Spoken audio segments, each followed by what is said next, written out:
Alright. Hello and welcome back to another VOD review. We are starting with the Dallas Fuel versus the Shanghai Dragon. So this is the first time that they met in the May Melee playoffs. So the winners bracket finals. So like kind of like the semi-finals, if you guys know what I'm talking about. This is spoilers coming right now. This is a six-map series between the Shanghai Dragons and the Dallas Fuel. It's absolutely fucking banger. This was like a really good series. So as much as the last Shanghai series, six-mapper wasn't great, this one is very good. So you better strap yourselves in. It's going to be a long one. But yeah. Let's go. So we see a pretty similar like set of styles from both of these guys. I think this is where we really start to see Fearless get punished by the echo of Fleta and like starting to see the value of that composition. So we'll see how that goes. But we're gonna start with Ana Wrecking Ball, just because Fate knows that I mold out of control whenever I see the Wrecking Ball. So Wrecking Ball Ana. It seems counterintuitive because the biggest problem is that you don't usually have something to nano. I will say that they have Void playing the Xayah with this composition, which is interesting because you can actually nano the Xayah and get pretty good effectiveness from that. So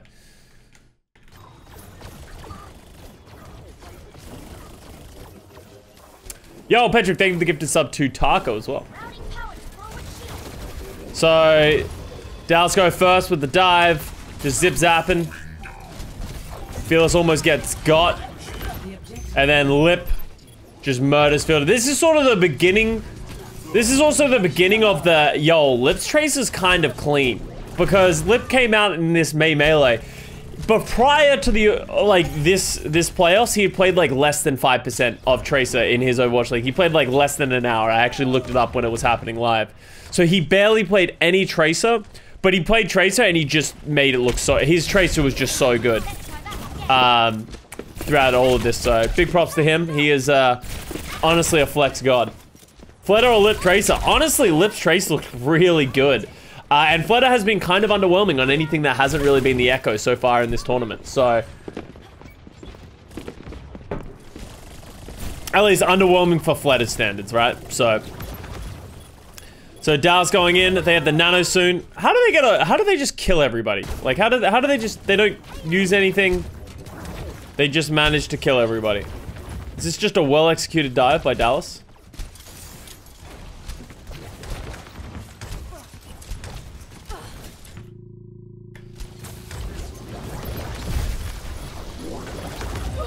Oh, big sticky bombs by Doa, it looks like. Just absolutely murders Fleta, but also cleaves on everyone else, so.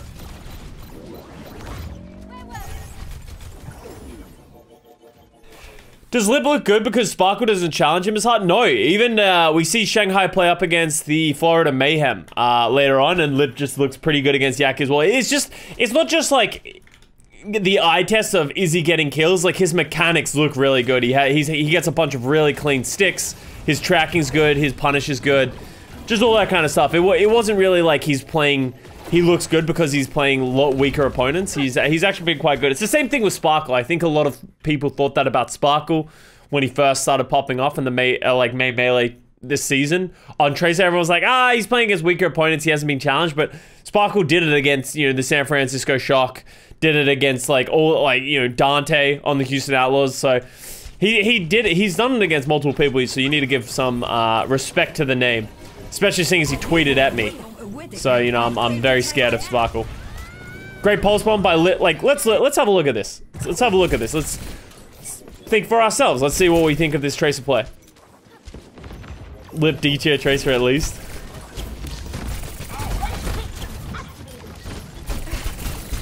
Why does it feel like I just went back to, like, so many seconds? Why did this... Hello? Interesting. I don't know why that would change. Gets a good stick on the brig, murders the fuck out of Sparkle, see? Not bad. Dallas is getting kills on the other hand. Fearless. Alright, well, let's go back and see what Fearless did. Damn, Lip is clean, yeah. And that's sort of it, right? It's like, if you just look at the gameplay, you're like, hey, that's actually really fucking good gameplay. So, How dare you bonk Fearless. So Lip gets 2. Fearless returns the favor.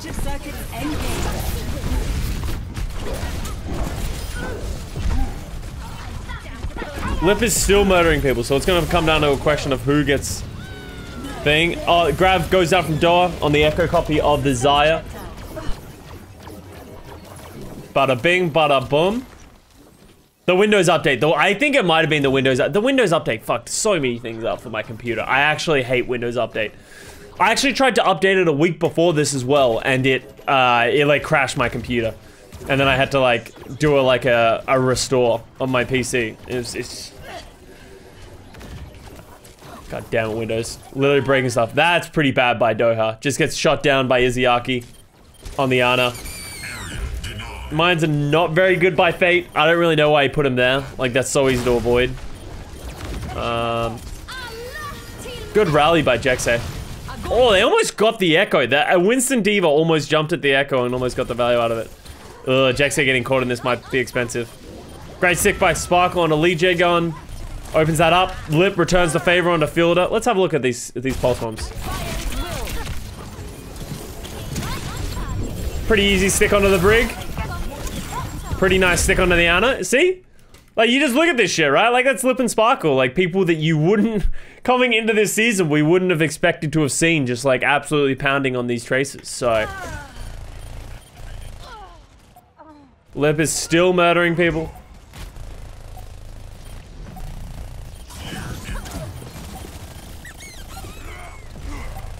But Douse looks like they are getting the advantage in this matchup.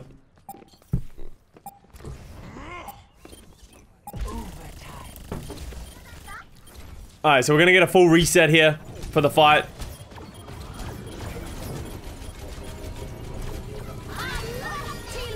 Big rally by Lee J Gun. This should give them a lot of staying power on this point. If I'm Dallas, I think I give this up. Oh yeah, and they're punishing Fate in the background as well. So they get the punishment of Fate. That would have been really good for them if Doa doesn't get caught there. How does Doa actually get caught? That's actually worth looking at.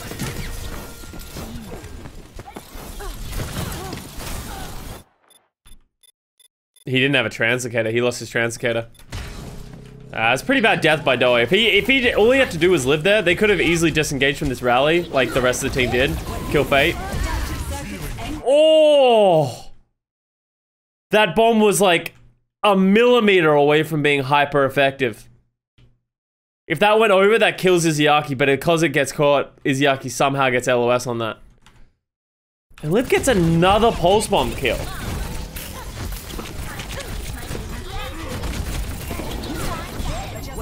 Oh, Fielder kind of fucks that up. But they do get the nano onto Fearless. Oh, that's so good. Oh, the nade though. There's no way he gets through the damage to from a nano. Yeah. It happens like quite a few times this series. Yeah, we can have a look at it. Like, especially if it's a bad death. I like looking at bad deaths and being like, just why does this happen? Because, you know, sometimes it's just like a great play by the other opponent, but sometimes it's literally just like shit like that where I don't know how Doa lost his translocator, but he lost it on the way out.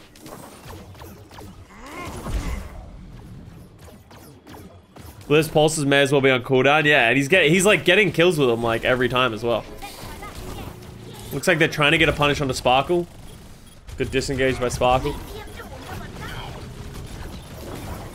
That was a great slam by Fate.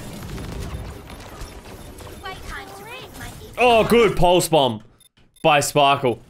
EMP is okay. It hits the mech and it hits the Echo. These are much better mines by Fate as well. Lip gets another one. Gets hacked. It should be it.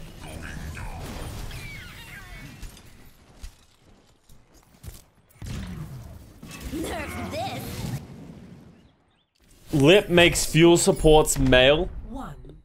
I don't get it.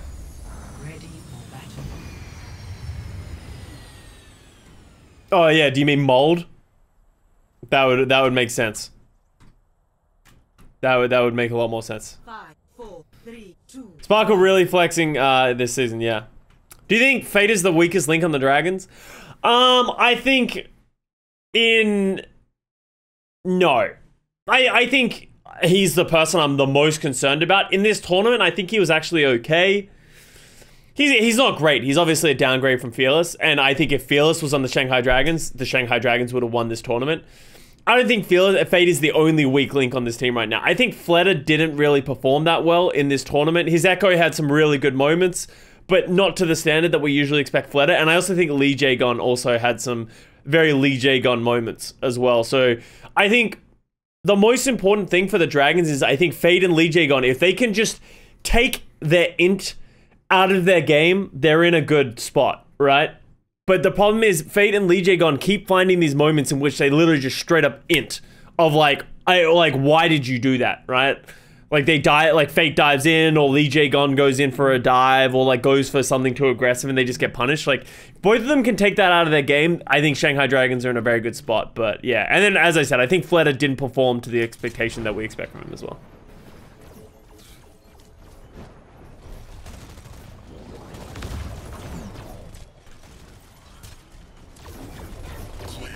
What does int mean? Intentional feeding. It's just, yeah, it's kind of like just a terminology used. They get slapped on the ball. So they're going to play the Zen ball this time. I actually like the Zen ball here a lot more. I actually like the ball a lot more on this point because of how linear, like, it's linear, but there's also like a lot of mega health packs that you can bounce around on if you're the Wrecking Ball. And I think it's actually hard to get on the backline for the Zen, and they have to run through a lot of people, so I actually like the Zen over the Anna Winston here. Yo, Robin Fletcher, thank you very much for the 5 gifted subs. Pole Champion, thank you very much. Let's get some custom hearts up for Robin. I appreciate it. Congrats to everyone who got us up. Alright, so Fearless gets Fate gets punished, but they trade for Hanbin at the end there. Doa gets, Boy's just murdering some people.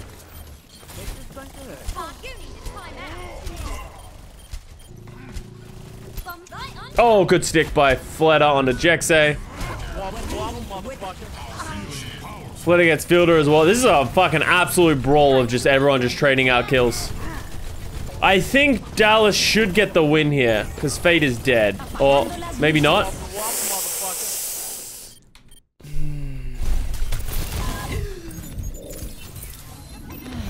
Do you think Shanghai plays Molly? No, not with how well his Yaki's been playing.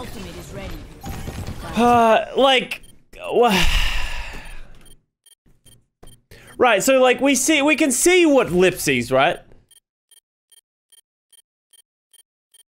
It's like, why? Like he has to know the radius of his EMP and that it's not going to hit the Diva and the thing. And then solo EMPing a Winston in this situation just isn't valuable. Like, maybe they'll get the kill, but he's probably just going to get peeled for. He can just chill, right? Like, he's probably just fine, right? So that's just a bad EMP. Like, there was no follow-up. Only hit one person. Forgot Ursa was in Shanghai Dragons? Yeah, well, I don't think we'll see Ursa unless we end up in like a Genji meta or something. Hanmin gets caught again by Fleta. So, double rallies coming up from both of these guys. We got a bit of a brawl going on over here. Oh, good isolation onto Jexay. Shanghai Dragons, great call that they could kill Jexay there. Doha decides, hey, we still need a brig, so he goes over to the brig. Liv catches Sparkle though, so this should mean the end of the fight. Yeah, I think it's time to get out of this fight, Dallas. That costs fuel like everything. These Diva Bomb, Primal, Copy, Rally.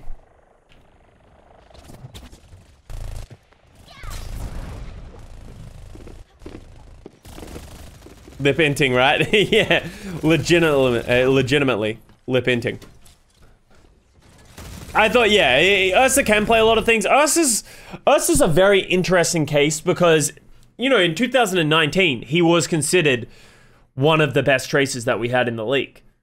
Like, when we went into Stage 4, Ursa came alive and he was fucking dominant. And that's why Atlanta Reign had their redemption arc in the playoffs, right?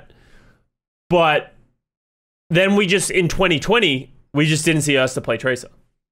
Very curious. We just didn't see Ursa really play at all for Atlanta Reign. And we don't really have the answer to why right now. Like, it hasn't really been made public of what happened with Erster. But now he's on Shanghai. And, you know, he is a flex DPS player. He wasn't a Tracer player, like, primarily back in the day. So maybe he just didn't want to play it and stuff. But yeah, and that's the problem with Ursa and why it is a little curious is I don't think Ursa does anything that they wouldn't want Fleta to play. The only thing I can think of is Genji. Like, he did maybe, but like he didn't really play. Did he play Genji for? He didn't play Genji for Atlanta when it was Genji meta. So I don't know. So yeah. He played Tracer for like 2 maps ever. Wait, who?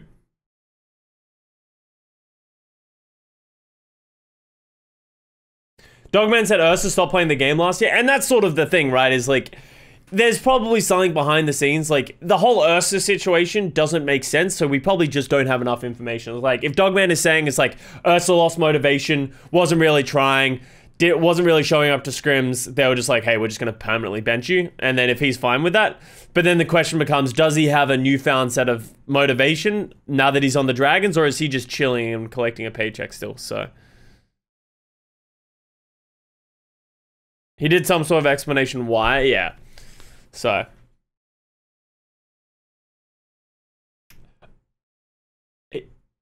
Ursa? No, Ursa played Tracer a lot in 2019. Ursa was, I don't remember exactly when it was, 2 years ago, but Ursa was, for a lot of people, including myself, heading into 2020, MVP candidate. He played it a lot in 2019. He was pretty good. He was okay in GOATs, but in 2019, he played a lot.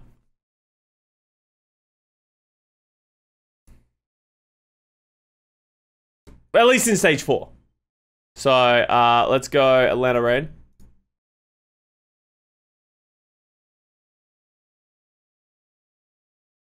When did he play it? If it's not 2019, am I thinking playoffs? When did he dominate on Tracer? Because we all know, I remember his Tracer so well. Is it 2018? There wasn't a Tracer in 20? Oh yeah, they didn't exist in 20. Where am I thinking of us the Tracer?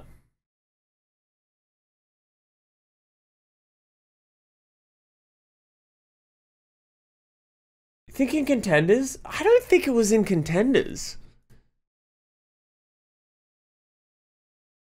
Am I losing it? I could have sworn Ursa Tracer is, like, I can remember it so well in my mind of him just being such a good Tracer.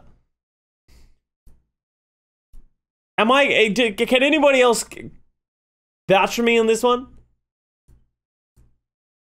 He fragged in stage 4. Yeah, but they're saying he didn't play it. They're saying he played Brig.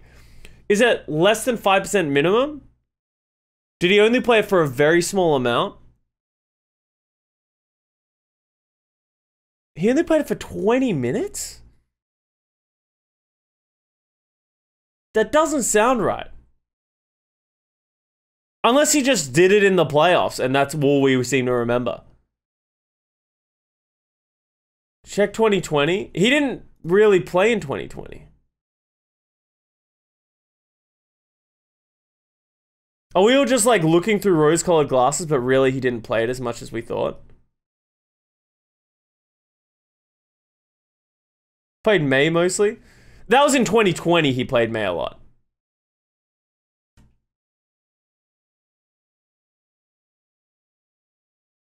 Yeah, he's most played a Brig in May.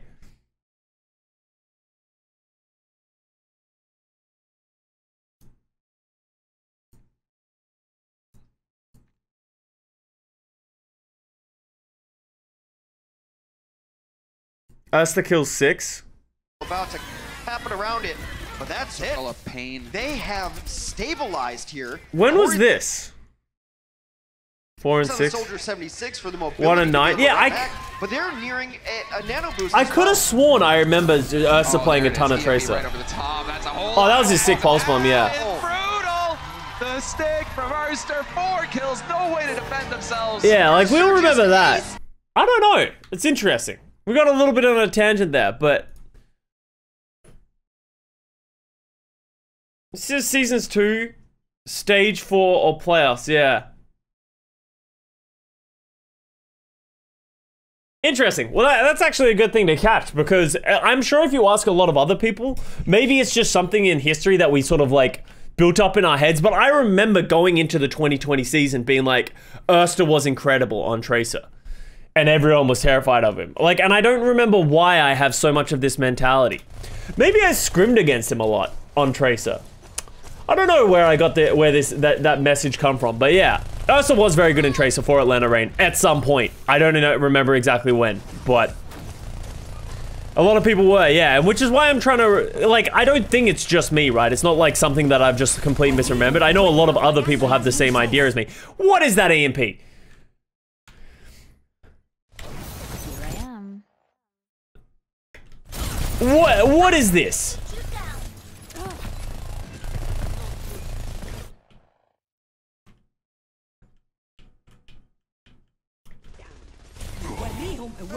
They nano the Winston and he like, why not just give it a minute? Like it does hit Fearless. It's not a 0 man. So it hits Fearless. It's the nano bug of when you're nanoed, you can't see the EMP symbol. But like, even then, that literally, even if they hit him, like, it literally just counters the nano, but it's not worth using an EMP to counter the nano. That is never worth it for your team. Like, the EMP is, like, one of the main reasons you're playing Sombra, and he just absolutely botched it. And then Fate just absolutely ends. I don't know what the Dragons are doing. He won Contenders. No, I don't remember watching Ursa too much in Chinese Contenders. As I said, I don't know where this... We'll put a full stop on it because, yeah, I do want to keep going with this, but there was definitely a narrative heading into 2020 of people being hype on Erster and being very disappointed that we didn't see him play.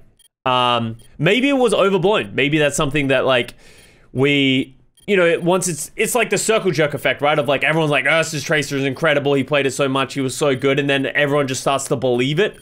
Maybe that's what happened with the Erster Tracer. But on the moral of the story of why we're talking about it, I don't expect Erster to play Tracer. You know, we didn't see him much at all. He doesn't really, like, play the Tracer a whole lot. I think the only time you'll see Ursa come in for the Dragons, because he is a flex DPS player, is, like, maybe the Genji, because Fleta looked pretty underwhelming on the Genji last season. But that's kind of it. If Dogman, you know, the quote from Dogman is true, and that Ursa lost motivation, does he have that motivation back? There's a lot of players that have existed in the league, in the history of the Overwatch League, who are literally just coasting by on the bench because of past performances. And they're just living off of that hype, but they don't even really play the game that much anymore, and they're not grinding, and they probably, if they do get subbed in, they're probably not going to be very good, right? His Hanzo was probably best in the league. Yeah, but we've had so many great Hanzos since then come in, and it's like, yeah, maybe he would come in as a Hanzo player. Dude, Dragons use like every ult that they had to hold that. Maybe he does come in as a Hanzo or Genji specialist. I don't know. As I said, it's been so long since we've seen Ursa, it's kind of hard to justifiably put him somewhere. Especially with how well Lip is playing and Fled is the 2020 MVP.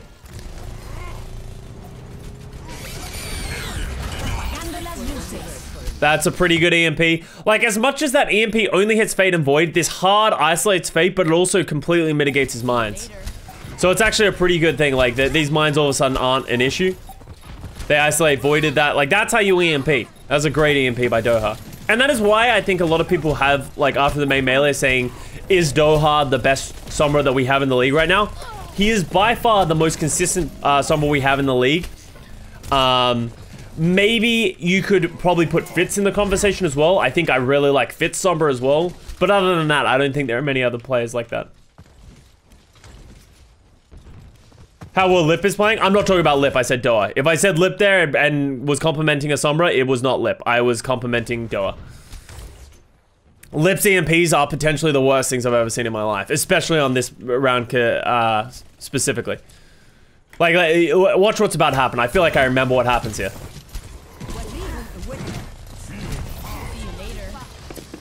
Lip is getting better. Lip is getting better. Apagando las luces.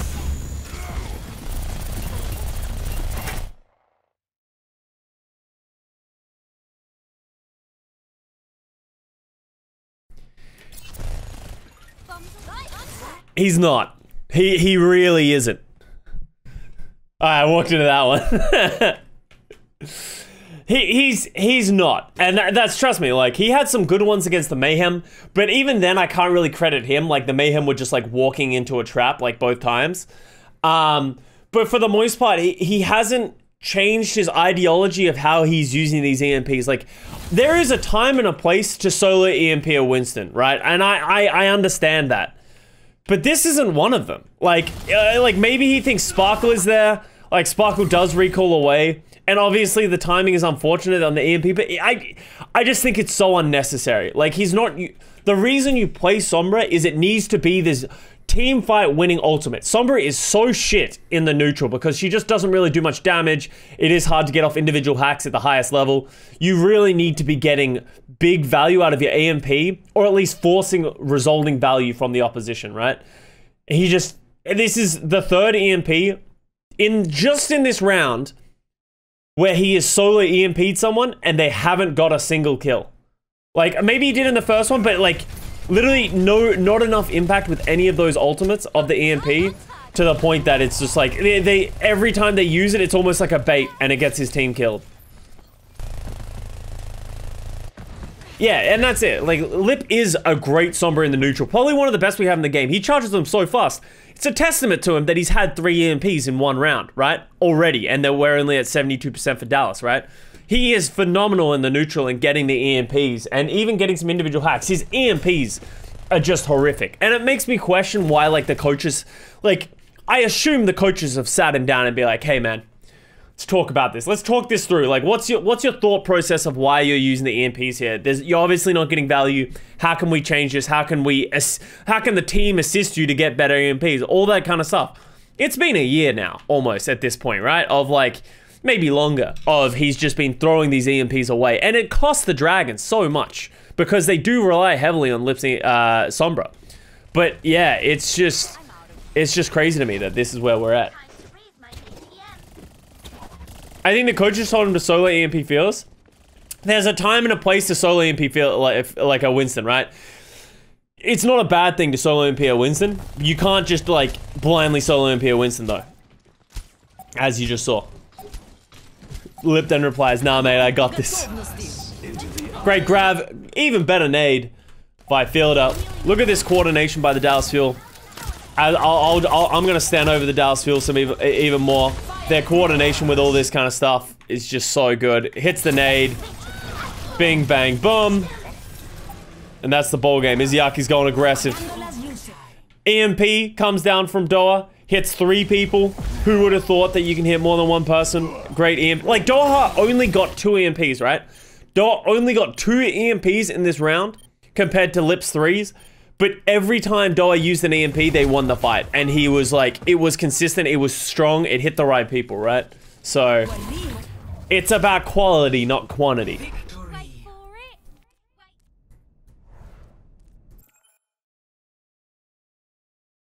Doha played Echo in the beginning. Yeah, but the point still stands, right?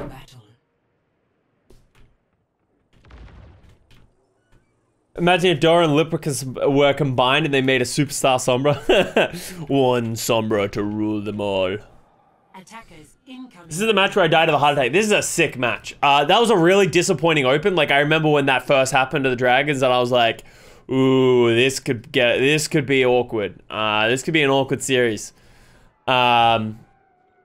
Because Fuel just looked way better than Dragons, but I honestly think it was some individual mistakes made by the Dragons. I think Fate and Lip both had some pretty bad moments in that so far. So we're gonna see the same composition from the Fuel. They're gonna be playing the Echo Sombra, something that they play pretty heavily into against the Echo Mercy Ashe of the Dragons. It's a very defensive comp that sort of like results in air superiority.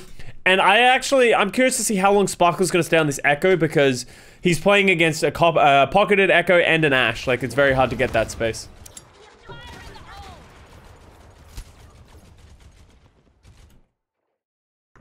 in the future, who is more necessary to supporting Dallas, Doha or Sparkle? I don't understand the question, I'm sorry. Void on the Diva over Sig.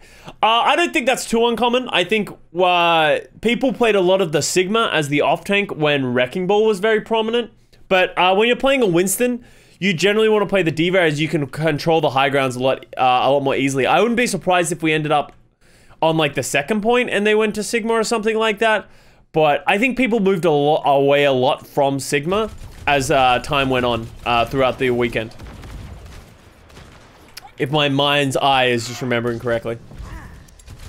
Who will play with Pine? Oh, who will play with Pine? It depends on the meta. Like, if they're playing Sombra, Doa will play. If they're playing, you know, like Echo, Genji, Tracer, Pine, Sparkle will play. Wobble, wobble, motherfucker. Awesome, Kieran. Thank you very much for the Prime sub. Welcome to the fam. Fate gets isolated. All right, how does this happen? Because this is a consistent factor across every series that the Dragons play is Fate is the first to die. And the question has to become, is Fate inting or is his team not giving him the support? So Fate's in the corner. They know he's there. He drops the bubble, cutting off healing. That's great. I think he's doing this right. Everything's fine. Stays around a little bit too long, gets bashed and anti-nated. I think this is just on Fate. Like, this has to just be on Fate. If you get bashed and anti-nated, that's on you. Like, no one can help you out at that point, right? So... yeah, and there he goes. And then Fleta dies as well. Because, like, as I said, I'm a firm believer of, like, if a main tank is inting, it's not always their fault. Like, sometimes it's their fault, and, like, well, I would say most of the time it's their fault, but you also need to, like, if the main tank's doing their job and the rest of the team is literally just not helping them at all, then it doesn't matter.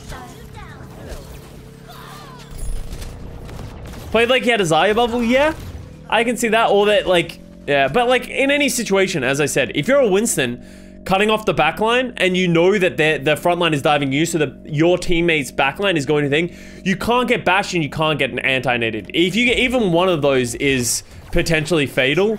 If you get hit by both, you're just gonna die. Like, there's just too much damage in this game. Dragon's trying to peel for Lee Jagon, yeah. Like, I think Void peeled back, and like, and that's fine, right? Like, so let's actually go back and like break this down a little bit more. We don't usually do this, but let's have a look at it. So, it is fine that they peel back. So what happens is Fearless is going to jump through with Hanbin, and they're going to peel for Lee Jagon, right? Lee Jagon gets hacked. Void is helping him. They're all peeling and helping Lee Jagon, right? Fate needs to know in that situation, all he has to do is live, right? Once he's dropped his bubble, honestly, he's done his job. Just zip zap them a little bit, drop his bubble, so he knows Lee Jagon's been hacked because he's probably being yelled at, right? Zip zap, zip zap, zip zap. This is the time you counter dive, you dive away. And Johnny did a great job of highlighting this at halftime in the grand finals of, I think this is what Fearless is so great at, is he understands his limitations. Fate just overstays his welcome. He needed to jump with like a second or two ago, get back, get away. He could have even jumped to like here, zip zap them, jumped off the platform, right? He would have been fine. But because he gets bashed, because he gets stunned, even like Hanbin and Fearless are like, holy shit, Fate's still here. They turn around and then he just dies for it, right?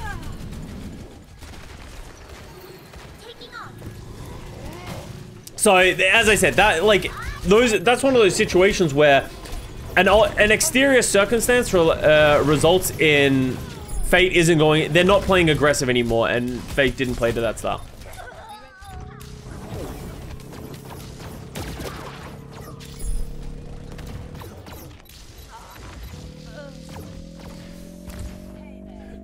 Do you think Fearless stepped up for this match for the prove I don't need my past team merit? I don't think he stepped up for this match. I think he's just been phenomenal throughout the entire tournament. Like, in the whole season so far. Like, this is literally just Fearless doing Fearless things. He even did the same thing on Shanghai last year. I just think he has a team. I think the team is playing so well in sync with him.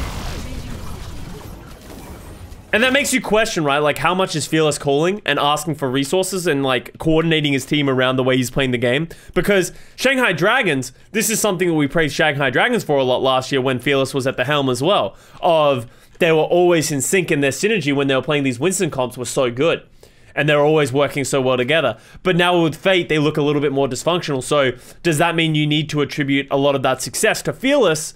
Now that Fearless has left Shanghai and they're dysfunctional, and Dallas, he's joined Dallas, and now Dallas looks like is a well-oiled machine, right? So I'd be curious to know how much of that is a result of Fearless communication.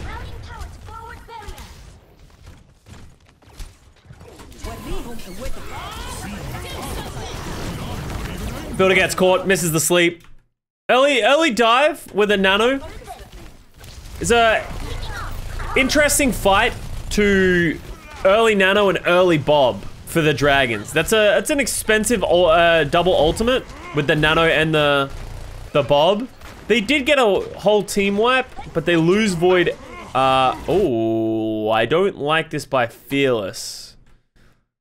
Just a little. I like the idea of they've got the mech, let's catch them off guard, but I think his team's just a little bit too far away from him. Oh, actually, I remember this.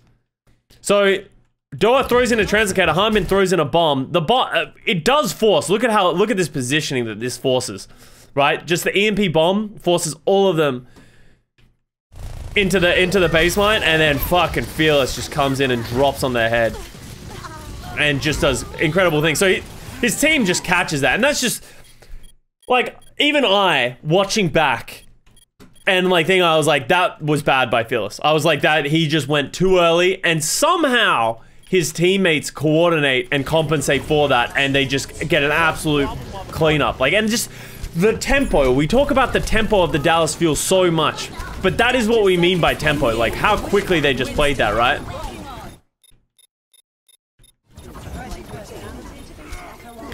So let's see how they close this out, because this is one of the hardest maps to close out the point, especially now the Dragons are fighting for it.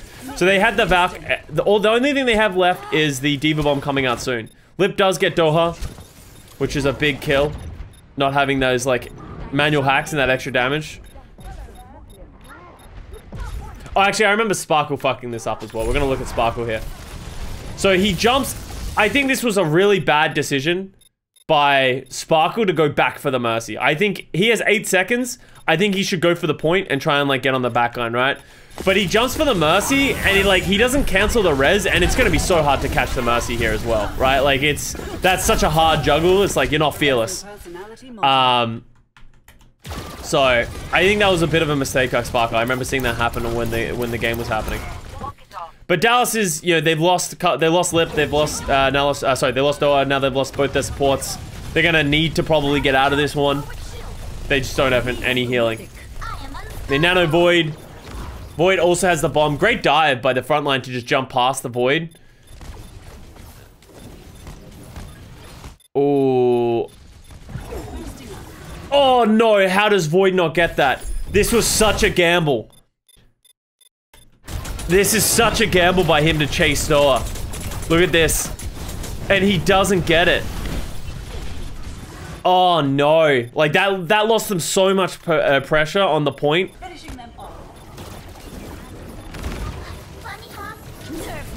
Hanbin bomb.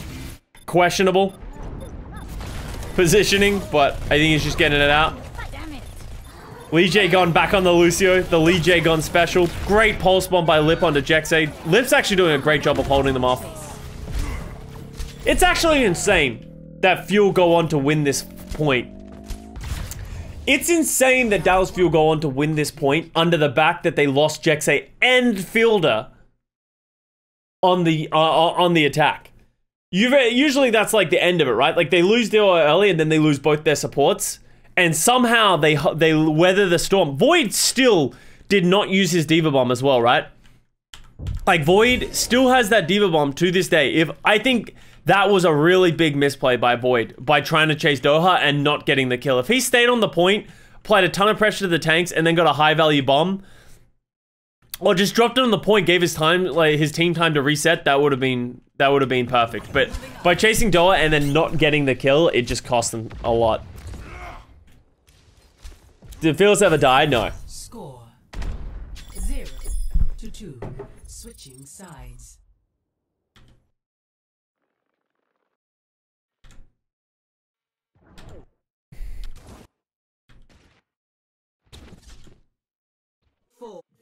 Yeah, that's true. But both tanks having full heal ultimates, like the Primal and the Diva Bomb, definitely is a big factor of why they are able to hold it through that, because they could both just like hard reset whenever they needed to. So we're gonna see Fielder playing on this high ground spot again on the Ana. As we said to Chengdu, it would have been great for them to switch to Widow. Dragons are going to come out on that Widow to stop this positioning from Fielder, and we'll see him drop almost instantly.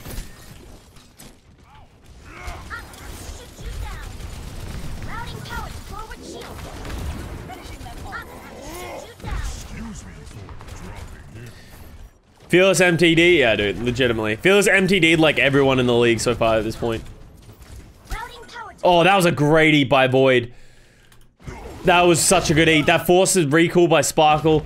All of a sudden, they're so distracted by this, and then Doa gets caught. Fearless goes down. That was really well played by Dragons.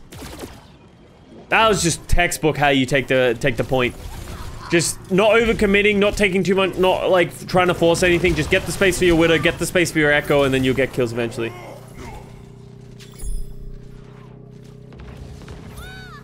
Not a good idea. I really hope Lip switches. Lip, please do not play Widow on second point Anubis. Like, even people, DPS players in my ranked games know not to play Widow on second point. Is he gonna give it one run? No. Alright, I'll give him one run because he has the walls. Izyaki's dead. Time to switch.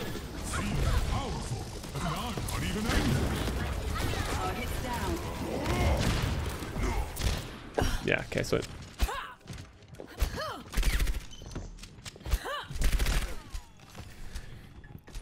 Death walks among you. Alright, here we go, Reaper. Oh! Tracer.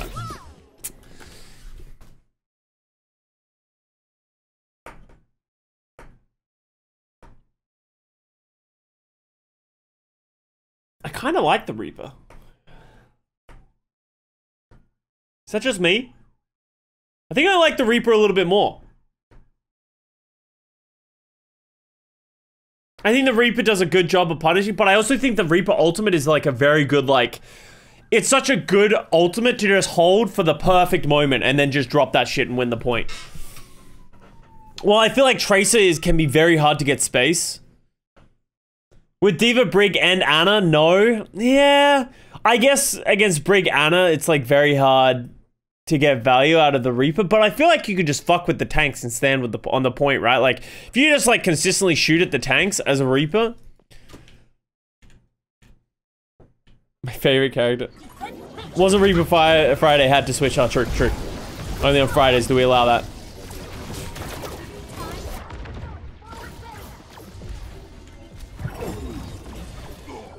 Echo Tracer. Yeah, I like Tracer's, I would say, is more consistent. But a part of me just likes the Reaper.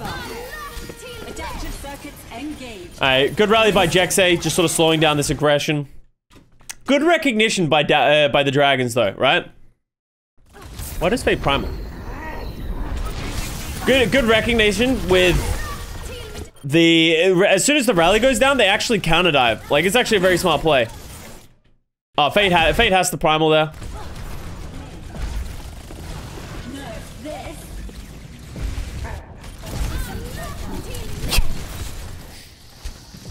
Alright, I don't want to be mean to Fate, but like, we've seen some nutty primals, right? Let's look at this primal. This is just playing into the supports. Look at this primal. Forces primal because the thing jumps in the air to try and get space. Jumps in the air again. I don't really know why. It gets bonked by the Brig. Jumps in the air, and then gets slept, and then bashed, and then jumps again. It is just literally a different game.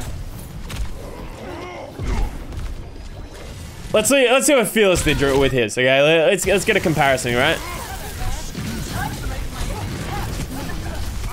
They have two primals though, so I feel like this is an unfair comparison.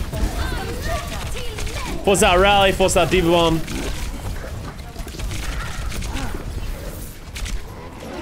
And Fearless lives, yeah. Like, that was good play by Fearless. Force out the rally. Alright, so we're gonna nano Winston into the back. That is big value. Fate should absolutely murder people here, yeah. Well played. It's a great dive. Also another great dive on a GXA. So that's the backline, right?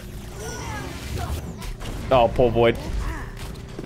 Oh, they need to get Void. Oh, they're not gonna get it.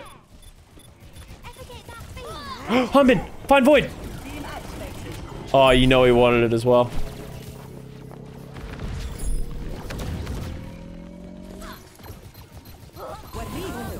Hunbin goes down. Good nano on the Fearless.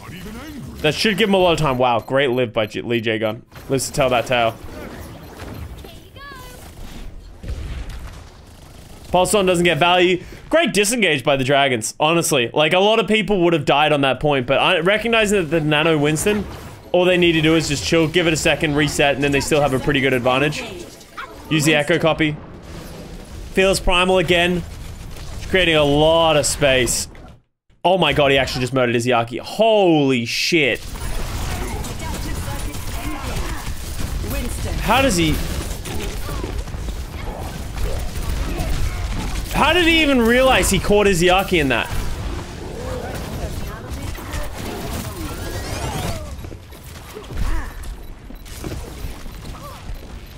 He's so good. Brave Star-Lord, thank you very much for the fresh sub. Just build it. He literally makes it look like a different hero. He really does. Like, no one else looks like that, really. Like, that very few main tanks and Winstons that we watch in this game look like that when they do that shit.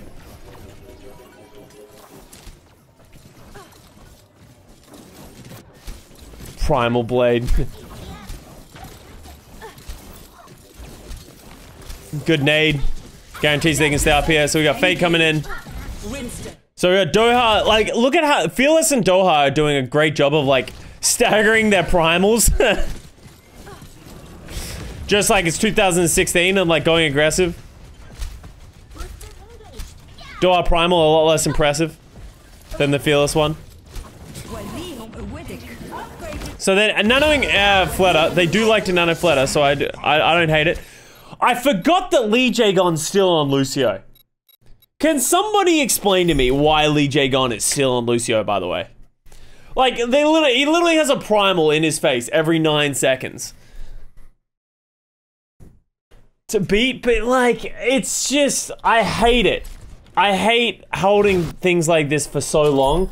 He's been on Lucio for so long that, like, he probably could have a rally by now. And I just don't think beat is that useful anymore. I really don't. Like, I would much rather have the rally, right? So they beat engage.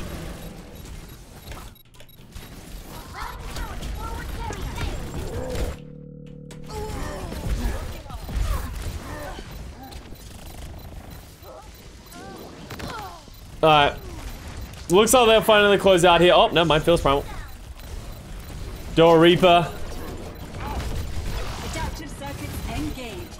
Feels lives. He lives. He contests for that long and then lives. Alright, so Faye gets nanoed on the Ana. Good play. Oh, they're just taking too much damage. This should be the end. Oh, Hanbin has bomb. Oh! Holy fuck. How does that happen? I forgot this happened. How does he catch 2 with this bomb?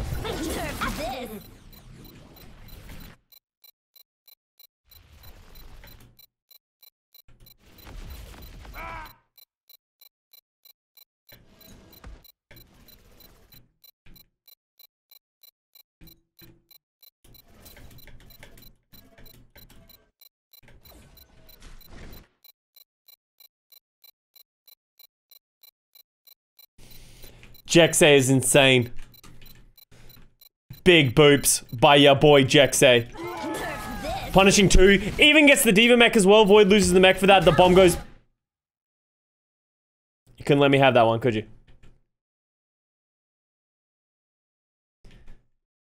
Thank you very much for money. Did he get booped? So he boops into that. Does Lee J Gun get him? I think Lee J Gun gets him, right? Ah. Hey, sometimes you get him. Sometimes you get got, you know? It's just the way the game's played. Live by the sword, die by the sword, baby.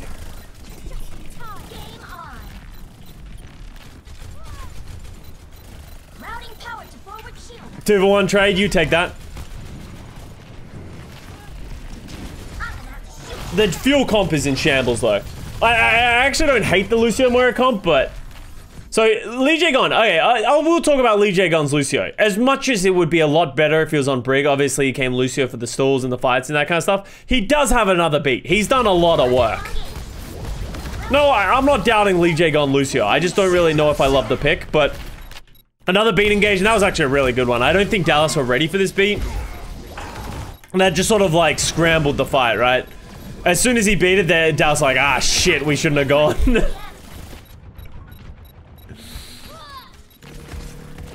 This is literally their Volsky icon, yeah. 60 seconds remaining.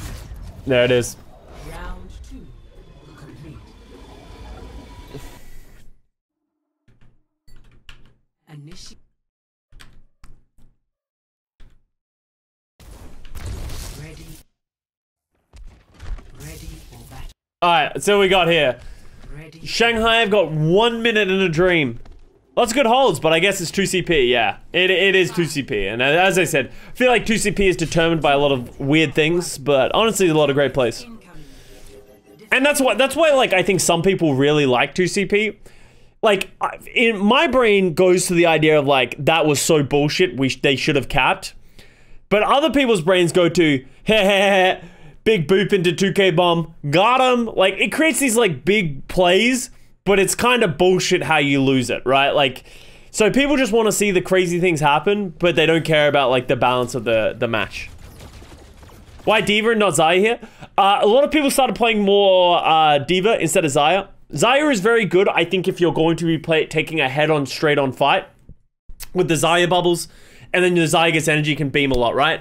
The reason a lot of people started playing D.Va almost exclusively with these comps is A, Echo. Like, if Echoes are existing, Xayah is very susceptible to death to Echo. And is also a great copy for the Echo. It's just a lot of damage and, like, hard to survive. But D.Va also controls space a lot better. And controlling space is one of the most important things in these compositions. So I think that's why everyone started tending towards it. Going free.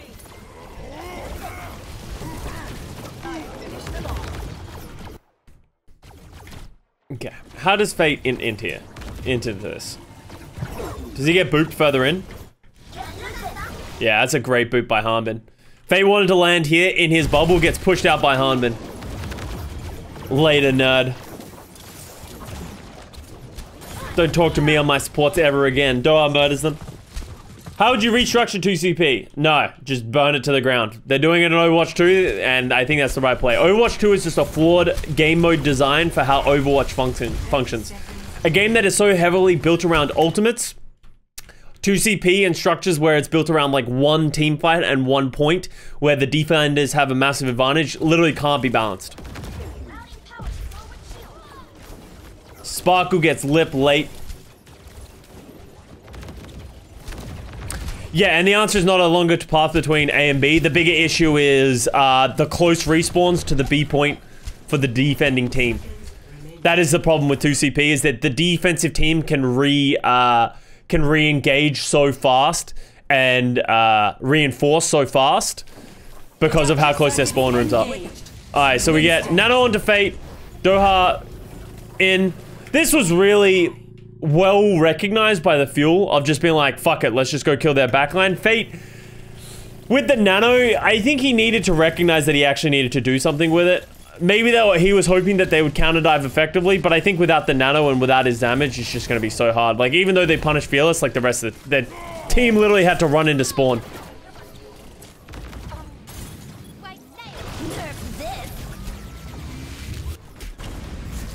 They can Johnny so fast. Different reinforce. Does the D.Va here play like the Xayah would, or they can be more aggressive with the dive? D.Vas are generally, you can play more aggressively against the Winston. And I think that's something that, like, isn't stated enough as well. Something that D.Va is very good at is shooting a Winston. If you just follow a Winston who dives in, you can do so much damage to him. And just, like, the positioning and pushing around. Like, as a D.Va, the thing that makes D.Va so good is she's so versatile. You can do anything. You can play aggressive, you can play defensively, you can control space, you can do all these different kinds of things. There's no like one set thing that you're stuck into. That's what makes the best D.Va players in the world the best, is their decision making around those roles. Like, Azaya is literally like, if you're like, let's say you're Azaya over here, right? And you bubble your Winston in. Like, you can't follow him. And if their Winston jumps over here and drops a bubble, you gotta like, I'm coming. And then you're like zapping. At that point, the Winston jumps away and you're like, oh shit. Like, it's very hard to like get consistent value and you have to just like walk around everywhere. And it's like, you can easily be like ignored or avoided, especially if you just don't get energy. If they just don't shoot your bubbles, you just don't get energy, you're actually just hitting them with a wet pool needle, so. 5, 4, 3, 2, 1. D.Va armor, yeah. Also, armor is very good against almost every character that is being played here, like Winston, D.Va, Tracer.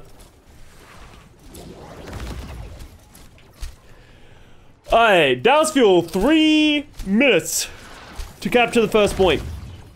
Time to raise my APM. Taking off.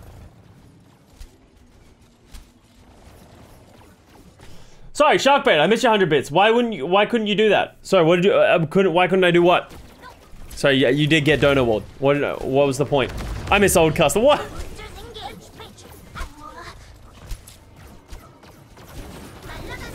The beep into the ball. I did that! What do you mean? I've done that a ton of times. Literally clips. There are actually clips of me doing that.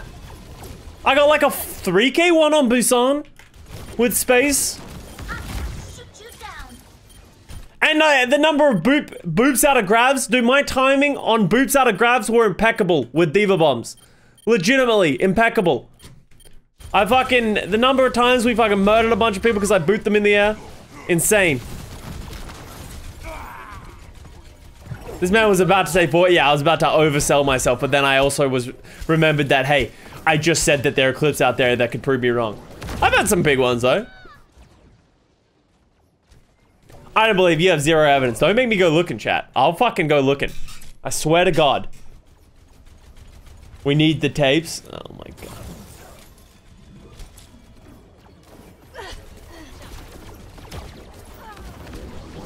Custa's line. Alright, after this round, I'm gonna Google it. Custa, boop, bomb, Overwatch League. And I swear to God, if something doesn't come up, I'm gonna lose it. Oh, that's a good nano. Good nade as well. It'll be you dying to them, honestly, probably. That would be fucking hilarious.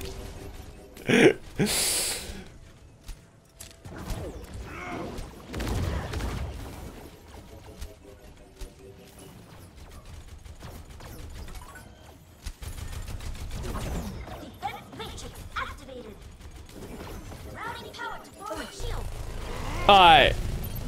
Flatter gets hacked.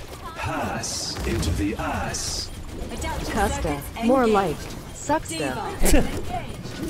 Let's never say that ever again, Kinch.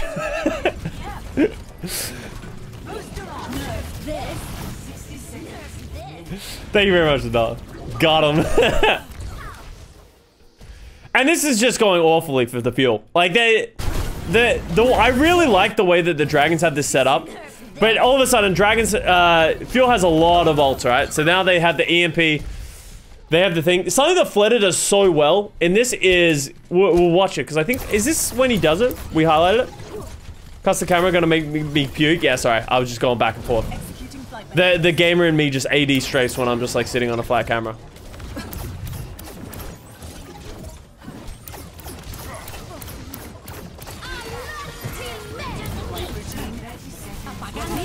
Oh no, I wasn't here. So they get Fate off the bat with the great EMP. The rally does go down by Lee Jae-gon, which is a big deal.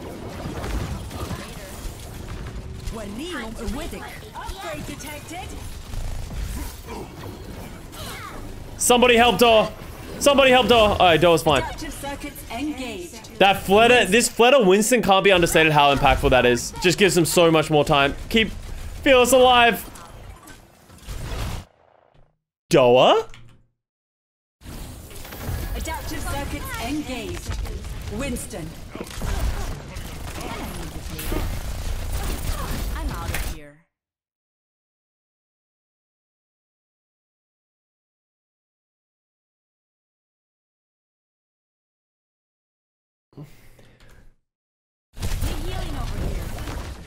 Adaptive circuits engaged. Winston. Forward barrier.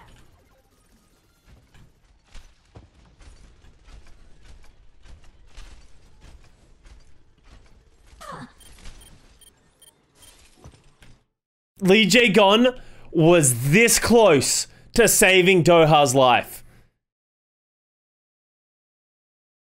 He was this close to killing the translocator and making it so that Doha didn't make a dumb decision. But Doha pulls the trigger. Oh my god, I didn't even realize that. That was such a throw. That was such a throw. Holy shit. We were just praising him for his consistency. Oh no. Skinny Manatee, thank you for the 4 months. How? Oh my god.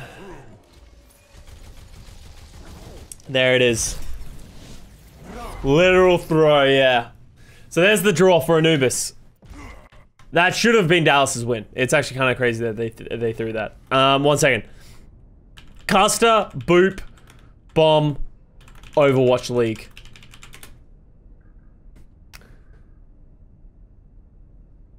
Toby, massive boop to save the point. That kind of seems like a fuck you to me.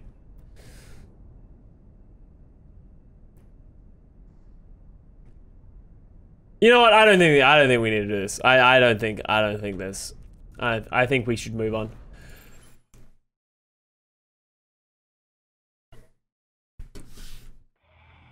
Ready for battle. Pass into the ass. In B for ego inflation. No, I'm starting to get some ego deflation right now. Incoming in 30 seconds. I don't know what you mean, guys. I don't know what you mean. I think we should move on. What's the score? It is currently 1-0 to the Dallas Fuel. They just drew on Temple of Anubis. 4, 3, 2, 1. Attackers incoming. It's map 5 and MyXL and Ilio as well. I swear to God, Gray, you know too much about my fucking Al career. We are not going to map 5 against NYXL in stage 1 of season 2. We are not going there. The fact that you know like one of my worst points in the history of my Overwatch League career is kind of a fuck you to me. What were my best moments though, Gray? Why does no one ever remember my best moments? Bro, we were in voice. It was so upsetting. Trust me. I fucking know.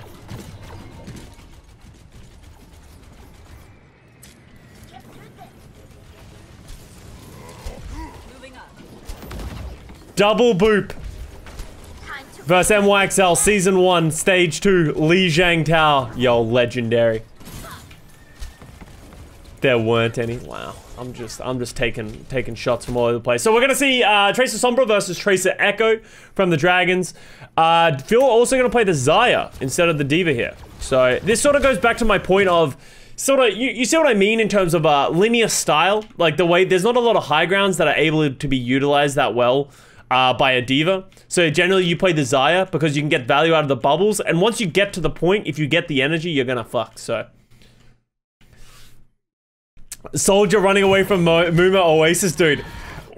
That's one of the things that people remember the most about my career is when I switched to Soldier and just fucking run away. I didn't even shoot at anybody. I switched to Soldier to touch the point. I showed up, saw Muma fucking run at me, and I just fucking ran. Literally like Forrest Gump, just fucking run. And everyone was like, that was the sickest thing ever. I'm like, was it? I was just running away. I was literally just running for my life, and Muma decided to follow me. Oh, I didn't even know if he was still chasing me. I'm just fucking going. Show it. I don't know if I don't have it, as I said. If I can't find, I don't really like have like a list of like plays or anything like that. I'm sure it exists somewhere. Oh, Hanbin goes down. Good nano by Fate. Captures Hanbin. And that's the weakness of playing Desire, right? Is that you are very isolatable. I think Lip's about to kill everybody. Good dive by the Dragons.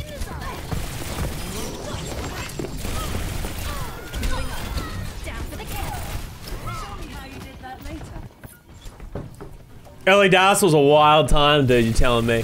Alright, Hanbin actually switches off the Xayah, switches back to the Diva. Just for the consistency of the Diva, right? You take away that element of you are able to be caught, like we just saw. Xayah requires a lot more resources than the Diva. God, Lip is so good, yeah. Alright, so there's the nano from Fearless. Good boot by Lee J Gun. Fleta goes hard in the paint. Gets hacked, gets slept, gets everything under the sun. Gets overwatched. Oh, Fate. Oh! He kind of botches the jump. I think he could have got away, potentially, with not using this primal. Oh, it would have been close. But yeah, like, you just, like, we see time and time again, like, when you're looking for the where it really goes wrong. Like, I think Fate just hasn't got anywhere near as much value. Like, it feels like Fate's always using his primal to survive rather than to engage, you know what I mean? Good pulse bomb by Lip, once again gets Fielder. Fearless gets isolated eventually over time, and that's a problem.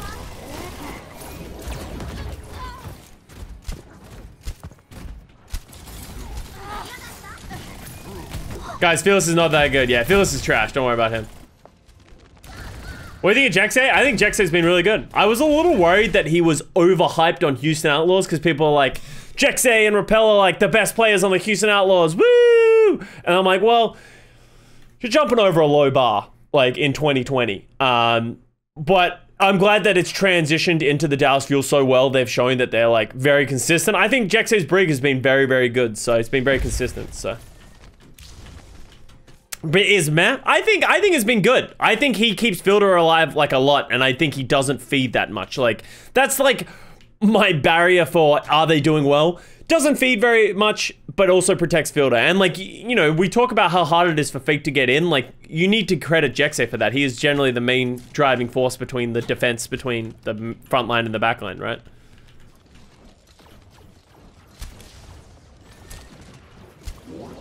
He got screwed by Lip many times. Yeah, well, he is getting stuck by the Tracer Pulse Bomb.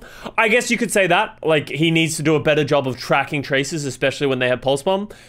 Because he has been stuck a lot of times. And I guess I didn't even really think about that, but yeah.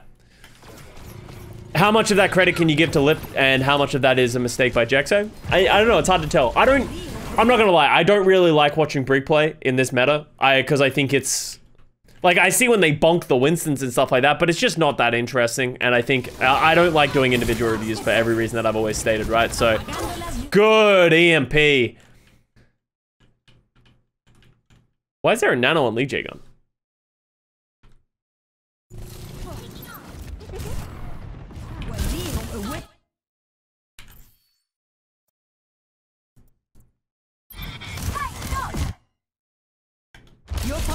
Get in there. Oh, that was totally meant for the Winston. Wait, how did that happen?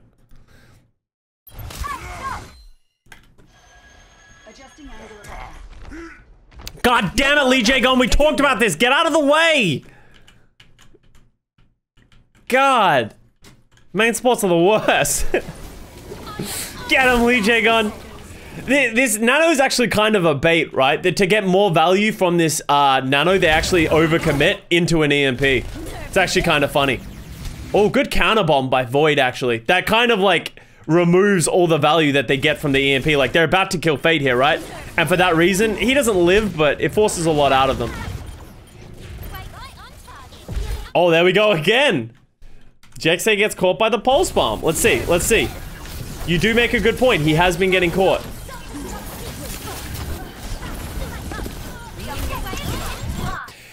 Yeah, maybe he could play better around his shield in terms of, like, expecting the Pulse Bomb to come and then punishing it and then, like, having his shield up, but instead he tried to, like, bash it. Ping? Maybe.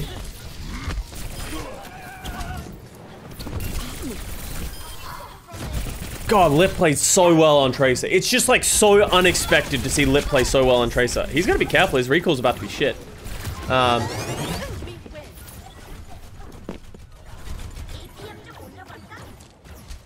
It's a fucking jump scare and a half, yeah. And I guess that does need to be stated. Like, if you're a Brig taking on a Tracer, especially catching a Pulse Bomb, you are at a massive... The higher the ping, the more disadvantage you are at as a Brig in comparison to the Tracer, because you're relying on a bash and relying having a shield up.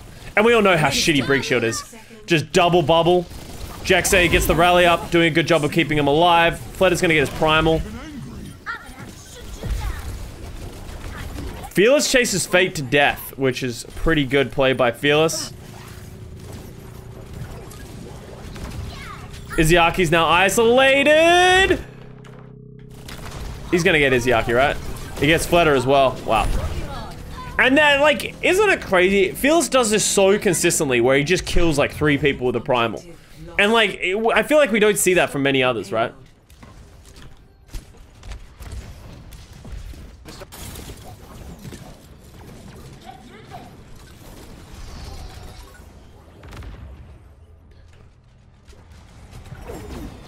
Time to raise my APM.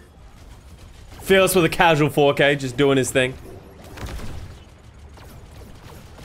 Reminiscent of vintage Gushue? Yeah, exactly right. It's like, Fearless is just doing it in 2021, right? Good counter dive. Like, look at how good that disengage is from the fuel. Like, Fake just can't get any value out of this nano. I would say maybe a little too early on the nano. I don't know how I feel about this Diva Bomb, but I think it's gonna get Fleta killed. Almost. Alright, let's see Fate Primal once again.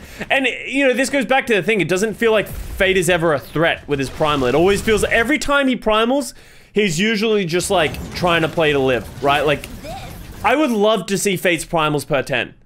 Is that a number I can see? From just this tournament? Because it feels like he has, like, gotten, like, no Primal kills. In comparison to, like, Fearless, who, like, always is going aggressive with them. And I wonder if that's just like a stylistic thing or the way that Dallas Fuel is playing defensively, right? Like Fate just can't get value against the way that the Fuel are playing. Because it does feel like Hanbin is always peeling. Every time Fate goes in, Hanbin's there. Fisher would be interesting to see in this meta, right? He played this style, right? He was very much the same way that Fearless is. That was kind of an over aggressive echo copy.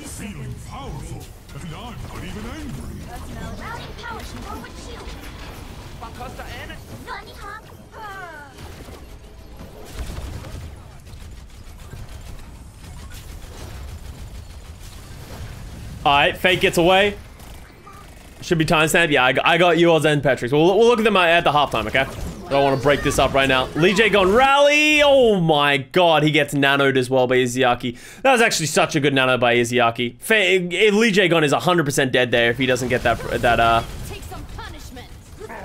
nano. That forces rally and nano just by a primal from, was that Fearless again? Fearless again with the primal, forces nano and rally. When going in with Hanbin. Maybe I think that's something that can't be understated as well with these Fearless primals, is he almost always has Doha and Hanbin following him up, right? Like, it feels like they're always following him as well. Like, every time he wants to go for it, like, look at this aggression. Without Hanbin here, Lee Jae-gon doesn't have anywhere near as much pressure on him. Whoever is calling on Dallas is doing a phenomenal job. And, like, their coordination of their dives, like, every time we see Fate go in, he doesn't have anyone else following up. It's usually just him jumping in alone. And that's why it always feels like he's just playing to live, because he doesn't have that aggressive pressure, right? Here's a good dive from the Shanghai Dragons. That's a great dive. Oh. Oh, Lee Jae-gon got caught by that. That was not very good. They should be okay, but once again, that's another fight that was expensive. Cost them rally and echo ult.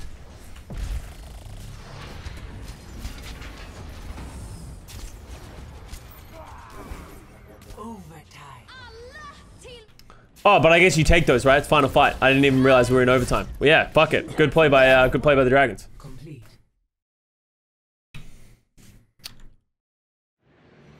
All right, here we go. Alright, you guys want to see the legs. The Custa legs. Custa v Muma. Look at this clip. This was stage 4, week 4, day 4. Oh my god, there used to be so many days. Houston could be setting themselves up here in prime position to lock down. Houston are in prime position. That's what it's all about now for Houston. Good stall on the point, though. The Jake Farah. Look at this, the Custa legs. Legendary. Here we are. Look at Look at me go. Here we go.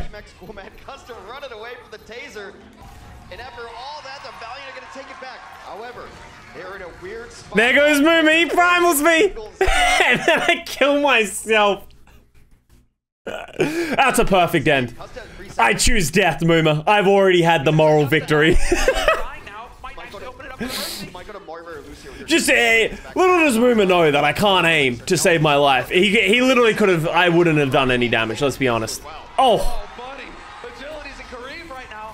Dude, the Hex Semler cast as well. Yo.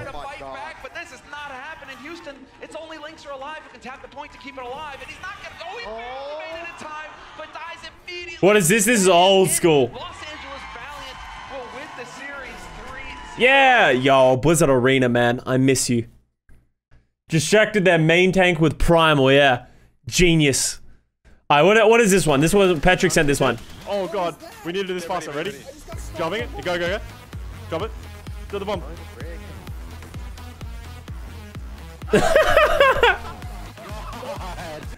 That's when the Diva Bomb thing first started going through the teleporters. Is that all we had? Beautiful. You're nuts. Thank you, Mr. Pick Picks. Alright, back to the gameplay. Sorry, just some fun clips for you from back in the day. That's literally all I could find. Yeah, I couldn't find many of thing. It was a pretty common thing to like do like boop Diva Bombs back in the day. So, Lady Loza, thank you for the 2-year resub. Much love. Ready for battle.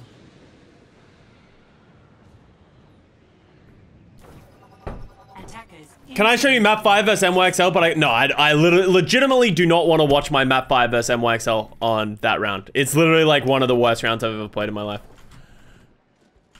Getting thrown in a map 5 in the last moments is not the play. I will tell you that. But regardless of that, I fed like a motherfucker. He has to. I will not watch it. I will not watch my worst round of all times. I refuse. Alright, Dragons coming in. They had a very good defense. Let's see how Dragons decide to open this up.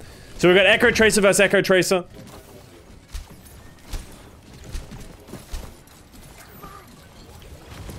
Oh, great nade by Fielder.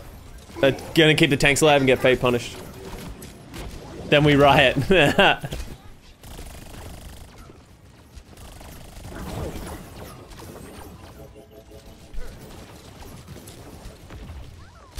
Oh, Lee J Gun goes down. Sparkle goes down as well though to Lip. How does Sparkle die to Lip? That's actually worth looking at. Oh! Oh! Sparkle was there and he's not anymore. Holy shit. That was such a sick clip. Alright, Void and Fade are in. Doa goes down. Good clean dive off of the back of that Tracer kill. Like, Shanghai has some really good coordinated dives at times. Oh my god, that nano just keeps Jexay alive. That was not worth it for Fielder. That was a bad nano. Even though Jexay lived, like, even if he didn't die on the follow-up, like, they're still gonna lose that fight. That was a bad nano. Am I the only think Sparkle is overrated? I think his Tracer is solid. I think a lot of people are like, oh, it's S tier or it's like one of the best in the league. Sparkle's Tracer is fine. I would say A tier, maybe B tier right now, from where it stands. Probably more likely in B tier, but it's good. Like, it is definitely good enough to play in the league, and at this level. So, and it's fine, but he's not gonna take over the game as Tracer very likely, right? He's definitely not D tier. Yeah, D tier, he's definitely out of there. Yeah, I think, yeah, I agree. I think Lip played better than Sparkle did on the Tracer in this matchup. At least in this series.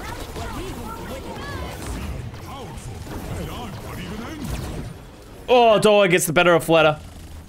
Look at that peel. Look at this peel for Jexay. Fielder already with a nano, yeah. The way they play it is so good. He competes with Tochei's, which is enough, exactly, right? He's not striker, right? Sparkle, he had some great moments, but he's not striker. He's not always gonna pop off. He's not always gonna own. But he does fine, and he does a good job, and he dives, and he does what he needs to do, right? Fielder get nades, Jexay boops away the people, keeps himself alive. Look at how good this backline is for the Dallas Fuel. Fate can't kill him. Okay, well, never mind. Well, now, okay, well, shit. My point stands! You need a Primal and a Pulse Bomb to kill them.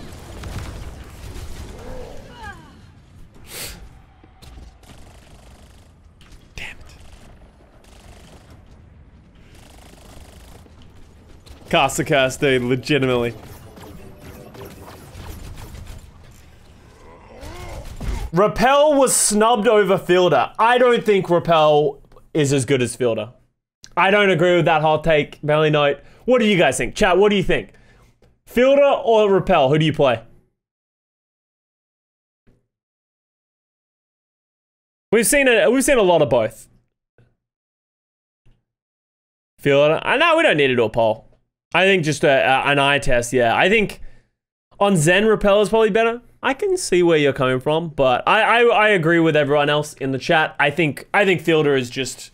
I think Fielder's the better option. I think he's been so good throughout this May Melee as well. I think he just plays so well.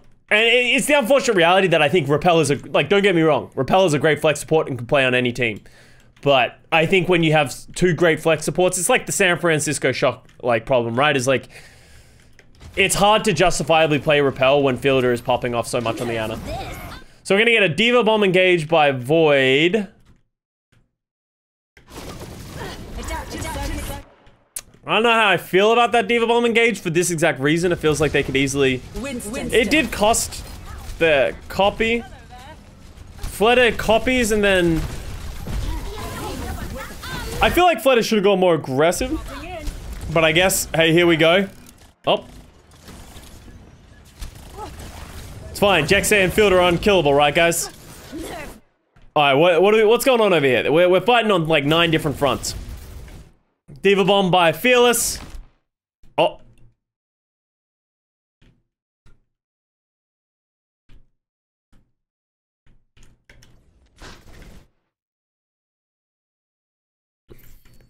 How does the bubble break? Nerf this.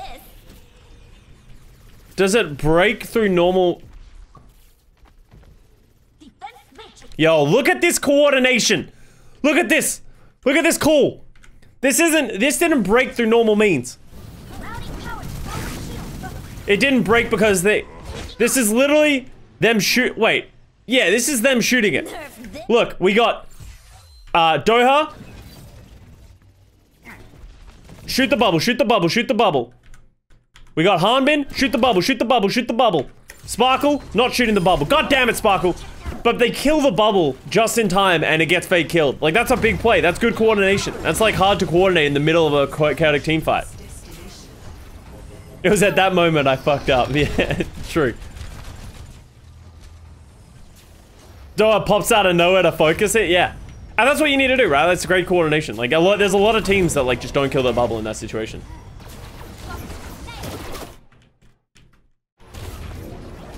I do not agree with that pulse bomb by Sparkle. Why is he pulse bombing a Diva? What do you think was gonna happen? Oh, I guess...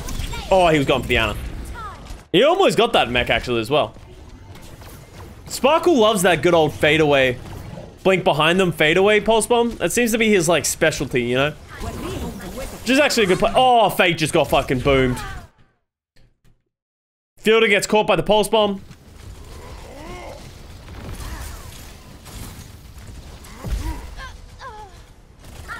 Without Fielder though, Jexay just can't live. Doa's doing work on this Echo though right now. It's so hard to watch this right now because it's literally like the classic dive of frontline versus backline. Like literally they're fighting on 2 fronts at all times. There's never like a group fight. It's like Winston, Diva, Tracer, Echo goes against the Brig Ana and just try and see how much value they can get. Maybe Tracer, Echo, Winston. Under the rainbow? Yeah, I saw that. Liba, Doa, who has a better Echo? Doa's Echo's been pretty good. I feel like I can't remember a whole lot of Leave Echo. Leave Echo is pretty good. They're both quite good. I'm not sure though.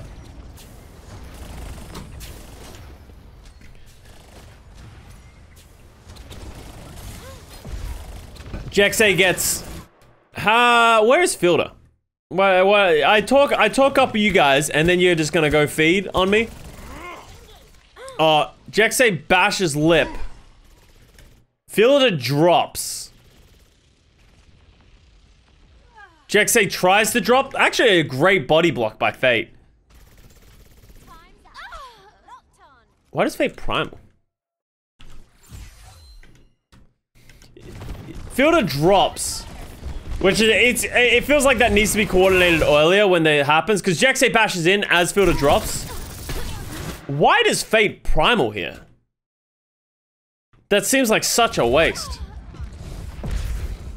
Like, they probably get this kill regardless. Oh, and he gets slept. Yeah, I don't like that primal at all. To get the kill, they have a Tracer Winston zip zapping him and shooting him. He's probably gonna die anyway. By primaling, he is nowhere near death. Primaling to guarantee that kill is not worth it. Especially when they're probably going to get that kill anyway. If he needed to primal to chase down Fielder, then I can see it. Make sure you guarantee the thing. But by primaling early, when he's in literally no threat, exactly what happens could happen where he primals and then his backline dies. And it's like, because he didn't know, right?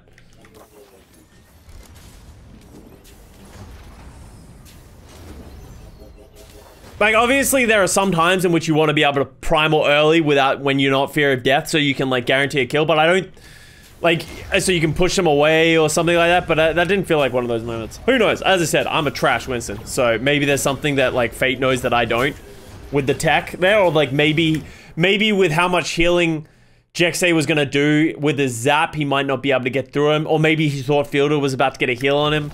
Like, there are reasons. I just don't think it was worth it. Alright, so we got a nano onto Jexay. Okay, guys, what is going on here? There's a lot of Briggs being nanoed for my liking. Oh, Jexay, get out of the... God damn it, main supports. Get out of the way.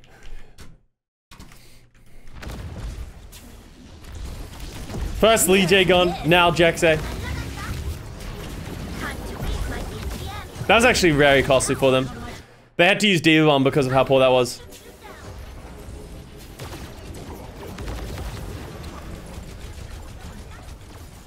Fearless is chasing down a Tracer.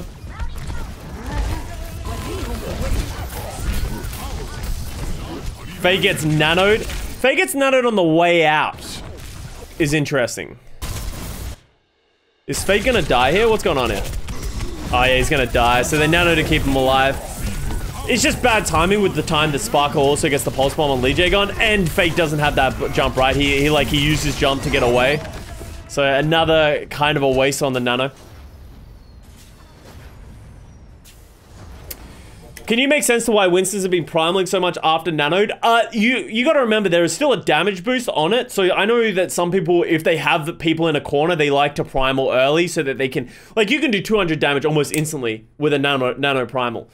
I'm not a massive fan of it because, like, we saw it happen yesterday in the match with, when Fearless did it, where he went for it, he got nanoed. He could have gotten so much value and cleave out of just the natural, like, Winston. But he primals and then drops the corner juggle, and so it looks really bad. So it's there for the burst damage. Like, when you're primal, you can do a ton more burst damage, but as you said, you're better off using it for sustainability or longevity, right?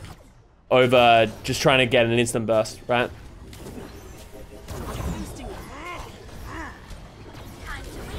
It kind of feels like Shanghai is like... It kind of feels like Shanghai's like forcing a lot of their abilities right now in their ultimates. So they have a lot of ults now though. They don't have any of their engage tools. Fate almost has the primal. Oh god, Fate is taking so much damage. So they nano. I like this nano. Nano Fearless.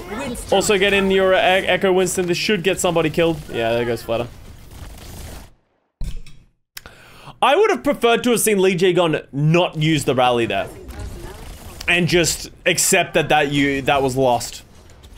But I guess they get the punish onto Doha. And then Lip kills Fielder.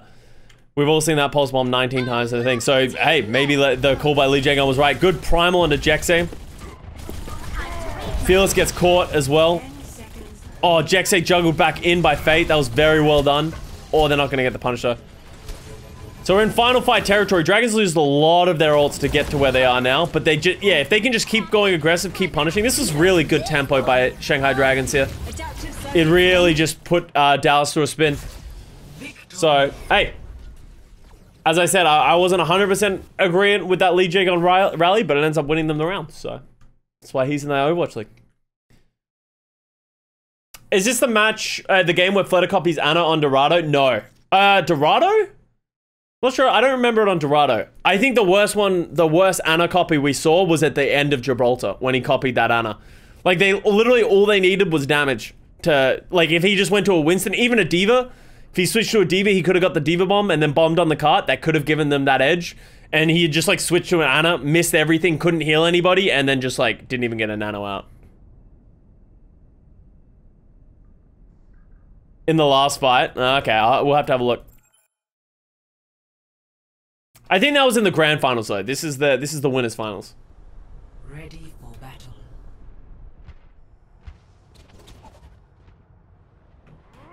But the rally had zero impact on the reason they won that fight.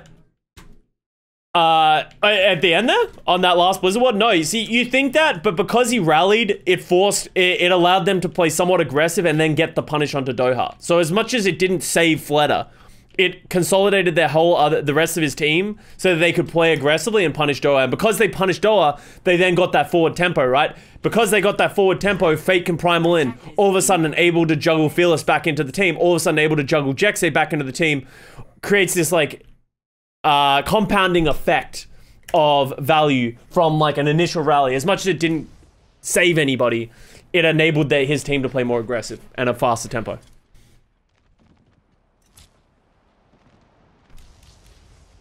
Ripple in the water and that kind of stuff. What's the score? The score is now 1-1. Map 4. 5, 4, 3, 2, 1. I'm learning from Custa how important using rally is regardless of the amount of... yeah, like, literally, the value of a rally is not generally determined by how much armor you distribute. It is generally determined on how much tempo the rally gives you. Because rally, I would say, is probably one of the best tempo ultimates you have in the game. Because of how long it lasts and how much sustainability it gives you. Obviously, it doesn't provide a ton of burst sustainability, but if you have a rally, like, try fighting into a rally. It just feels like you do negative damage to the entire opposition. So, you need to use it in a way, like, you can't just think of it as a way of, like, a group up resource tool.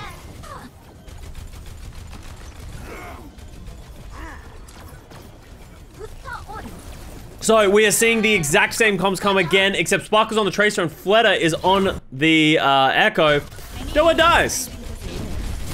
What are we doing here, Doa? Oh, his Translocator gets destroyed. Who destroys his Translocator? Oh, Lip found his Translocator, right? So look at... This is a pretty common play by Overwatch League teams and players.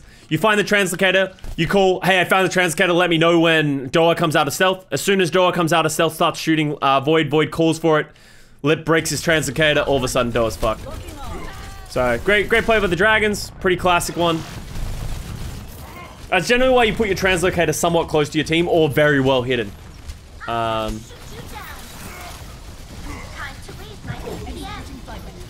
They also do a pretty good job of disengaging from this, so they're not going to lose anything more from that. What do you think about Doa? I think Doa's been very good. Very, very consistent throughout this season. I think he's had a couple of real bad deaths. Like, his EMPs on Sombra and his play on Sombra has been very good. He's had a group of very bad deaths of just, like, making mistakes. Like that Translocator one, the one on Anubis where he threw his Translocator in.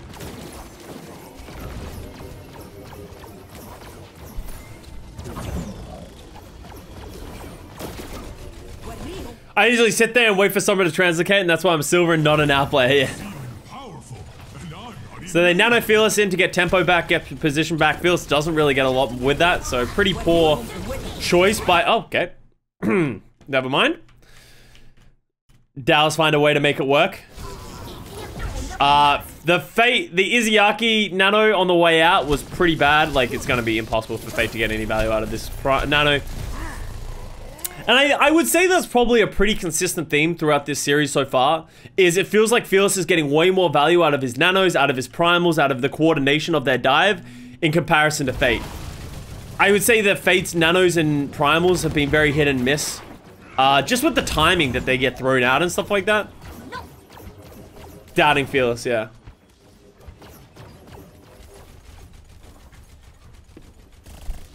When is the best time to nano a Winston? Whenever the Winston tells you to. As I said, like, that's the reason I put it on Fate. It is not your Ana. As an Ana, you need to communicate to your Winston that, hey, I have nano, I'm going to nano you. But it is the 100% on the Winston to coordinate the dive and call for the nano. And Ana does not know when it's best for a Winston to dive. You are generally playing so far back, like you see here, that you can't even see who he's about to jive at. So that is 100% on the main tank to make that call. Great stick on the Lee J gone by Sparkle.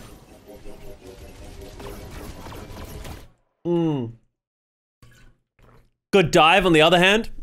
Lip gets filled alongside Fate. The Primal, this is a good Primal by Fate. Applying a lot of pressure. He just needs to live at this point. Yeah, great job by Fate. Oh, never mind. He fucked it up at the last second. He needed to commit to the... I would have committed down here. But yeah, gets caught by Spark on the way out. Unfortunately, that kind of makes everything redundant. Fleta uses copy here. I don't know how I feel about this copy.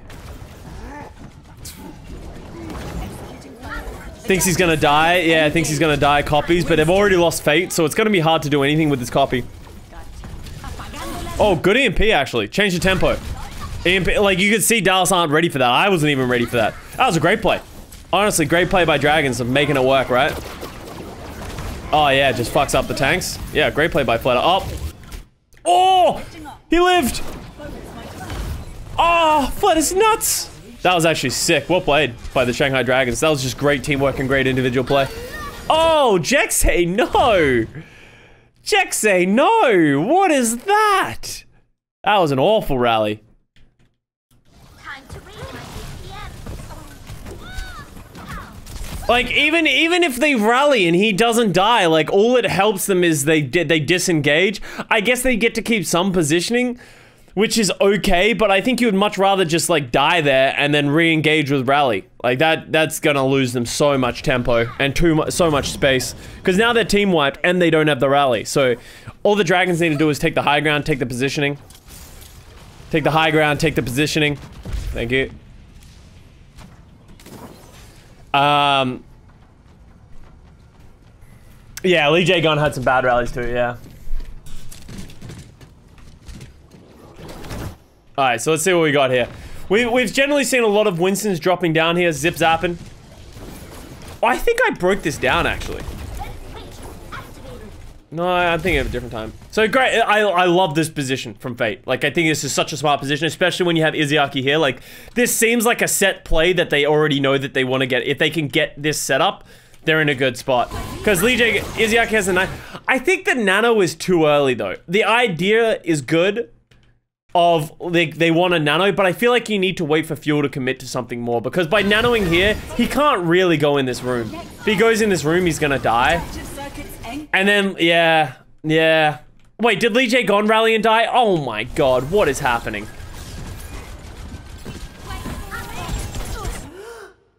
The pulse one puts him on the edge. Oh man, Doa catches him at lower half health. Yikes, okay, we're throwing away rallies, left and right.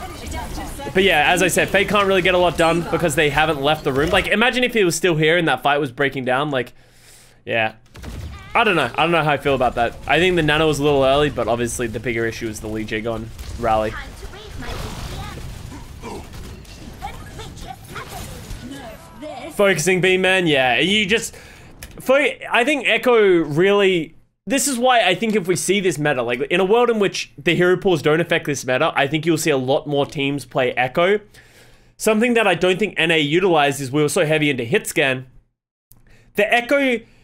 The hit scan is very susceptible to the dive from the Winston. That's why we saw Winstons really take over the game in NA. Echo kind of puts a pin on that because a Winston's can't punish Echo that well, and the focusing beam is so rough against the Winston.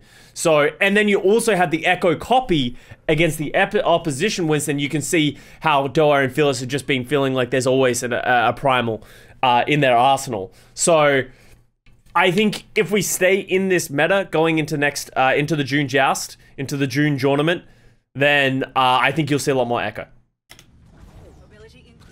Was the tending meta, yeah. And I think that's where we're going to end up. I think there is some situations where, as you see, we see some teams playing the Sombra, some teams playing the Tracer. Yeah, I think that's probably where we'll end up with the Diva. Really feel like Echo needs a nerf. We'll see. I'm actually curious to see Echo picked up a little bit more. I actually think the biggest nerf, I think the nerf that they need for Echo is the ult charge. I think she gets ult way too fast. I don't actually have a problem with how much burst she has, because she is actually pretty flimsy. She is very easily killable. My issue is it feels like she always has copy. Like a great player will just always have copy, and then copy is like an insurance card, right? In this upcoming patch that just is released is the Echo comes out with half health if she's low and she copies. But I feel like you could add like a 15% ult charge time to Echo as well, and I think that might solve a few problems. She feels too easy? I don't agree with that. I think Echo's really fucking hard. I don't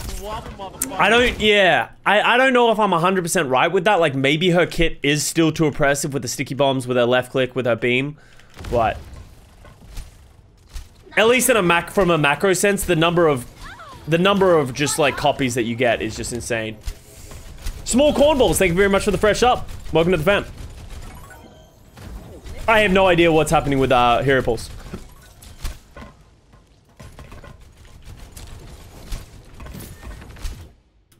She gets copy so fast, getting value with the copy is the hard part. Yeah. Time to raise my ATM.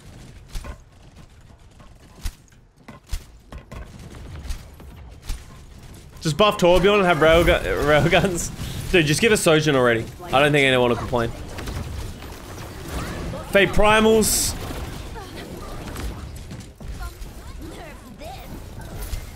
Yeah, just can't get anything out of it. This is the exact same point that I make of like, this felt like a very forced dive.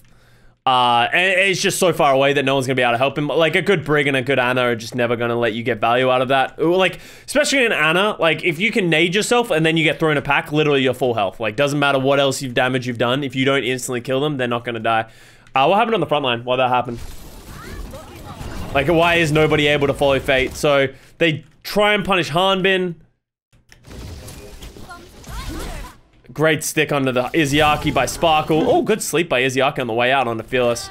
Does force Hanbin his Diva Bomb as well, so that's what they were doing. So it was a good counter dive. But yeah, it wasn't good enough. And then Fate obviously dies on the way out.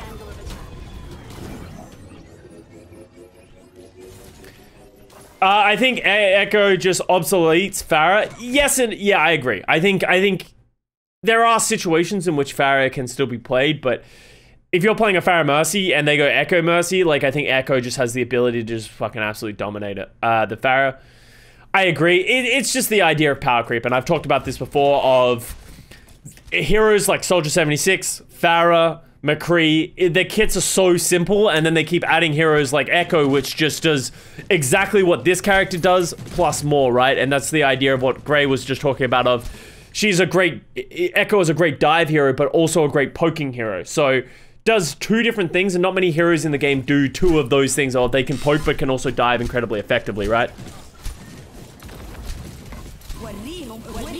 So they nano the Echo in, and what do you guys think about this? Because I'm actually curious to get your thoughts. Dragons are one of the only teams that continuously nano their Echo. It gets mixed value. Sometimes the value is, like, Fleta just murders somebody, and then sometimes Fleta just sort of doesn't really get much out of it. I feel like you need it for your Winston to just give them that survivability.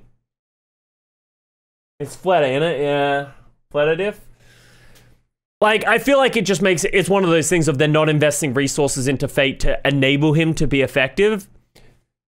And they're sort of like looking at like, oh, Fate can't get value, so therefore we should just pivot our resources elsewhere instead of providing solutions to how to make Fate more valuable. Or like people following up the dive, people synergizing and stuff like that. I think it's niche, yeah. I don't think it's the worst thing in the world, but for how much the Dragons did it, it seems like something in their mind that they want to coordinate and they like. But is Fate worth putting resources into? And here becomes the storyline of the Shanghai Dragons and the storyline of Fate coming into the Shanghai Dragons. What is going wrong? Is Fate not getting the teamwork, the resources, and the coordination that he needs? Or is Fate just dropping the spaghetti, right? Like, is Fate just not playing well? It's hard. We haven't seen a ton of sample size. Obviously, I think it was highlighted very heavily in the grand finals between these two teams of Fate just getting blown up.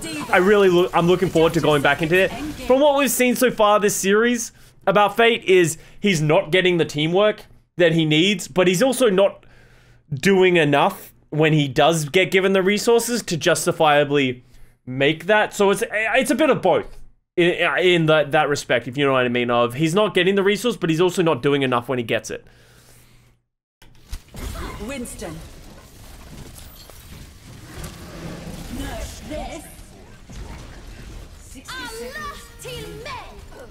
I think that he's not. Yeah, he's definitely not getting the resources that Fearless gets, right?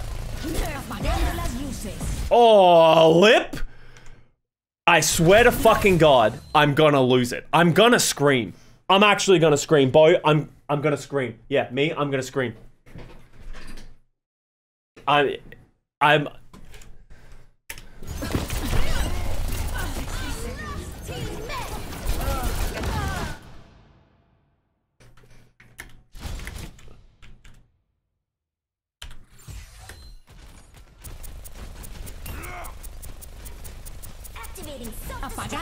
There is nothing about what he is looking at that makes you go, I should EMP here. Like, what about this scenario makes him think he should use EMP? They have rally going. He can even see the rally going in the background. Rally is one of the biggest counters that there exist to EMP because EMP does nothing to slow it down. It is just a diva. He knows the Winston's not there. He hasn't seen the Tracer, so he doesn't even know where the Tracer is. I'm so confused on why he needs to EMP here. It's just, oh, the Tracer's there. Yeah, it's so weird. Like, this EMP, it's like, it's the idea of the fear of the EMP is better than the EMP itself, right?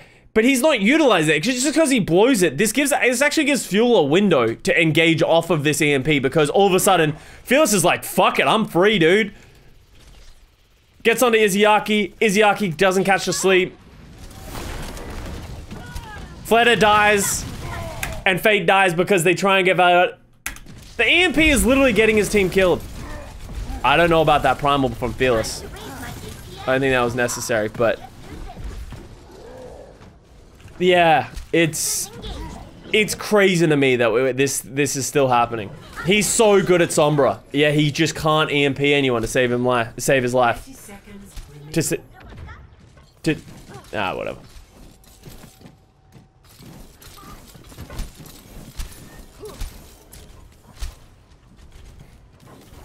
Negative EMP value, legitimately. Fate gets bonked on the way down.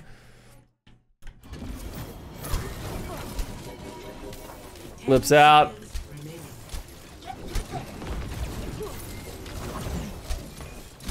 Oh, good nade by Izayaki. Catches Hanbin, but also hits Fate with it. Hanbin's gonna have to use the bomb here, but he might get punished for it.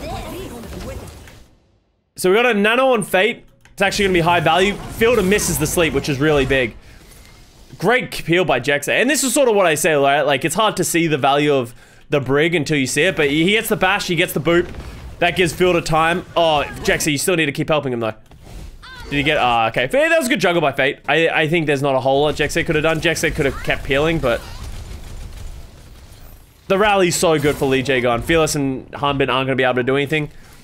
Is Fate going to get Jexa as well? That was really well played by Fate. Very well played by Fate on that one. With the nano and his primal. So, props to Fate. I think he's the one who busted that shit wide open, so...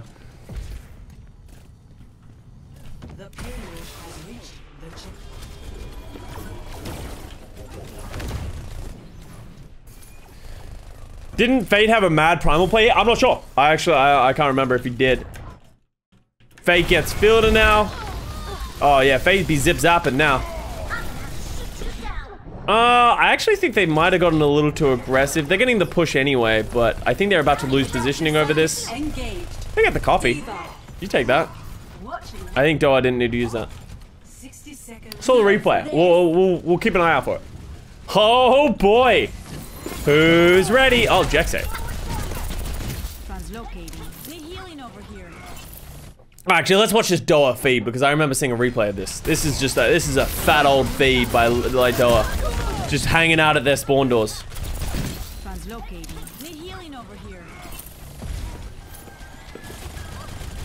All right, here we go.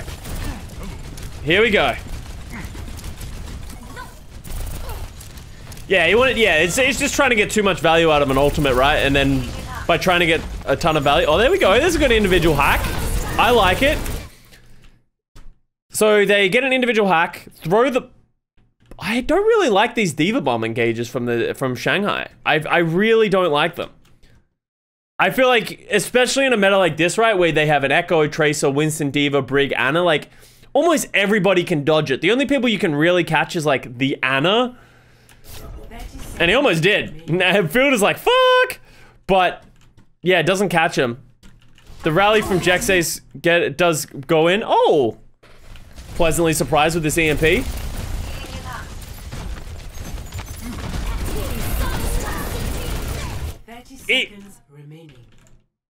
Yeah. I actually like this EMP. I think this is a good EMP. It is into another rally. Oh no, he died. Yeah, and wouldn't you rather like EMP Diva Bomb or something? I don't know. He hit 4 people, but yeah, it's like the idea that the rally's still up again. And like your Diva is still remeching from the bomb. Yeah. Yeah. The pee pee poo poo man. Thank you very much for the fresh sub. Welcome to the fam.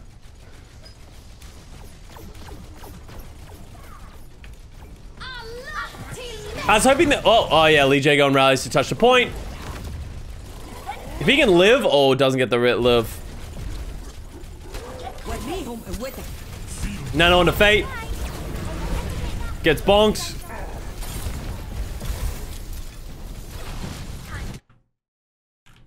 It's literally the one place you didn't want to whack him to.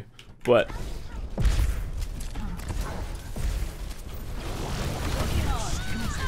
Comes in, gets the brig. Alright, it's not gonna be enough.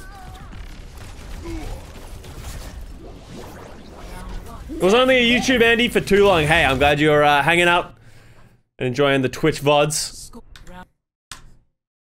Been getting a lot of people coming in from YouTube. It's nice, it's nice.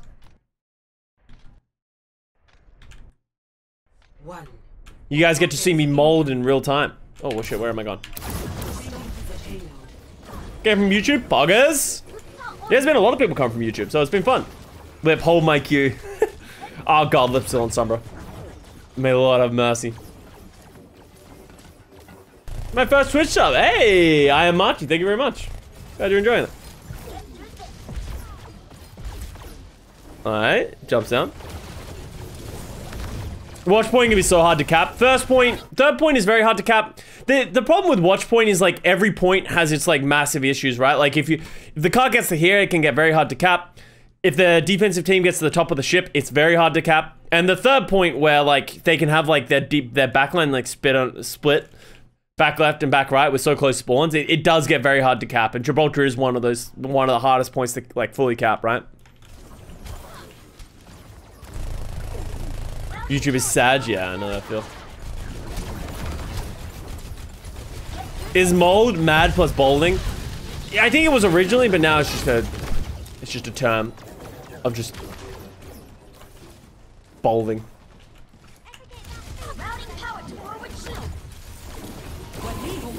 Alright, Nano Fate. It feels like one of those like this sort of goes back to the point, right? Of like, like what were they expecting to get out of this Nano? Who's putting this Nano out here? Like, is Fate calling for the Nano? Like this just feels so forced. Right? Like, how is Fate gonna do anything with this? He like literally jumps forced. Is he gonna die for this? I swear to God, if he dies for this. Like, what are we doing here? What are we doing here? That was like, their ults are actually getting negative value. Yo, what's up, Joby? Fortunately, Fearless gets punished for that. How does Fearless get punished for that, actually? Oh, just big damage. Oh, I didn't get healed. So he jumped up as his backline was rotating through the stairs, so he literally just didn't even get healed at all. So kind of on the backline. I don't know if that's just a miscommunication right there, but yeah. Thought he could get Primal? There's no way. Like, I think as soon as he saw everyone backed off as Fate, he needed to just, like, accept that you weren't going to get value. And that's kind of feels like what happens to Shanghai from time to time. Like, they use an ult, and then like, shit, we have to get value from this. So then they like force it, and then it forces them to die. So then they get negative value. Lip EMP? Lip EMP? He hits 4. Not a bad EMP. It did feel a little forced, but it's good value. Yeah, Field is dead. I think you take that if you're Dallas. Oh, especially when Fearless... How does Fearless get Lee J going back here? So Fearless just gets a big primal. Oh, yeah. So that's really good. Like, that's EMP primal out from Shanghai Dragons, and you trade the kills. And please don't tell me they get Fade as well. Oh, wow. That's just... The team fighting of Fuel is just so good. Like, you can just see how they get a little bit split, how they coordinate and work together and just keep punishing. And now, you know, next target, Izayaki. Like, look at how clean that is from the Dallas Fuel, of just, like, bringing back a fight. Where they use EMP Primal, you guys turn that around. Like, Fielder literally didn't exist in that team fight. Just understanding their win conditions is nutty. Are you using pages to coordinate? Alright, we got another rally to come out of spawn. Yeah, like... Here's why I don't like using ults to get out of this room. Because, like, obviously this is just such a poorly designed respawn. Because there should, honestly... If I was changing Jib and I was talking to Oishi, there should be a staircase out here that comes out like maybe something that comes out here. Like, you should just have a back exit. The fact that you only have forward-facing exits is just really poorly designed. Because it's just so hard to get out of this room. The reason I don't like people using ults to get out of here is if Fuel, in this situation, right, like, Lee Jae-gon uses rally, if Jexay just mirrors the rally or they use any ultimates to punish that, all of a sudden they have an advantage again. Because everyone knows how valuable positioning is on this map, right? Once you get this first cap, you need to get this second point capture because whoever has control of ship is king. And is like, has a much higher percentage chance of winning the map. So that's why everyone uses ultimates there.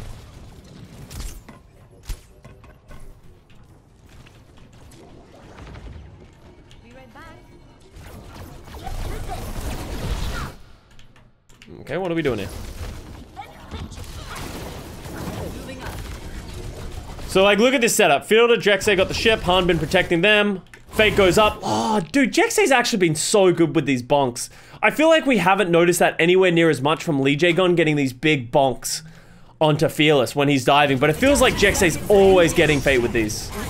Maybe it's his bubble timing's a little late.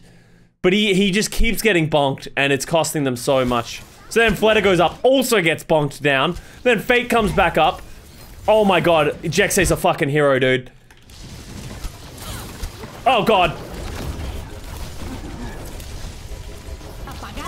Oh my... Leave him alone! Fielder slept one. Oh my god, if he made it to that mega, that would have actually been the world's sickest play. That would have been so sick by the backline. That still cost Shanghai a lot. I'm surprised there was no value from Fuel on the other end. What happens on the other end? Because you can't ask for more from the backline from the Fuel. Fearless gets nanoed. They force out the Diva Bomb with that nano. Fearless goes up again, uses the primal, gets hacked, and then slept.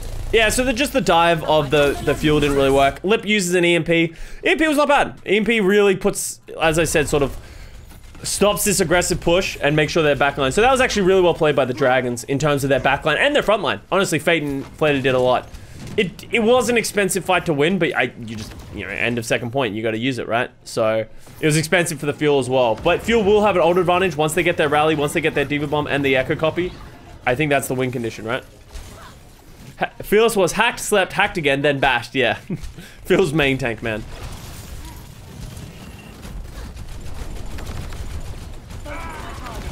Fearless gets beamed by Fleta. Trying to take space. It didn't feel like his team was ready for that taking that space. But Shanghai did a good job of punishing this. This is why you want to do a close spawn hold. Force them to come out of one of these small doors. Time to raise my APM.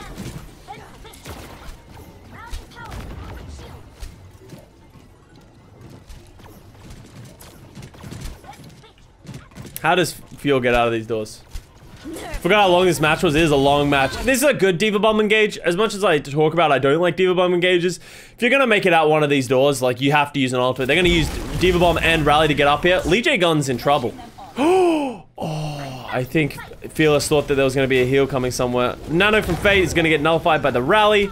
Good space taking by Dallas. Obviously, they had to use 2 ults to take that space, but it's not that bad. Good rally, but oh no! Lee Jae-gon gets stuck by Sparkle on the push when he gets rallied. This is a point-winning play by Sparkle on this pulse bomb. Oh, I think if Lee Jae-gon keeps that rally, I don't know if Dallas gets this as convincingly as they do. Big from Sparkle. Yo, DJ, thank you for the Prime Gaming sub. Welcome to the fam. Appreciate it.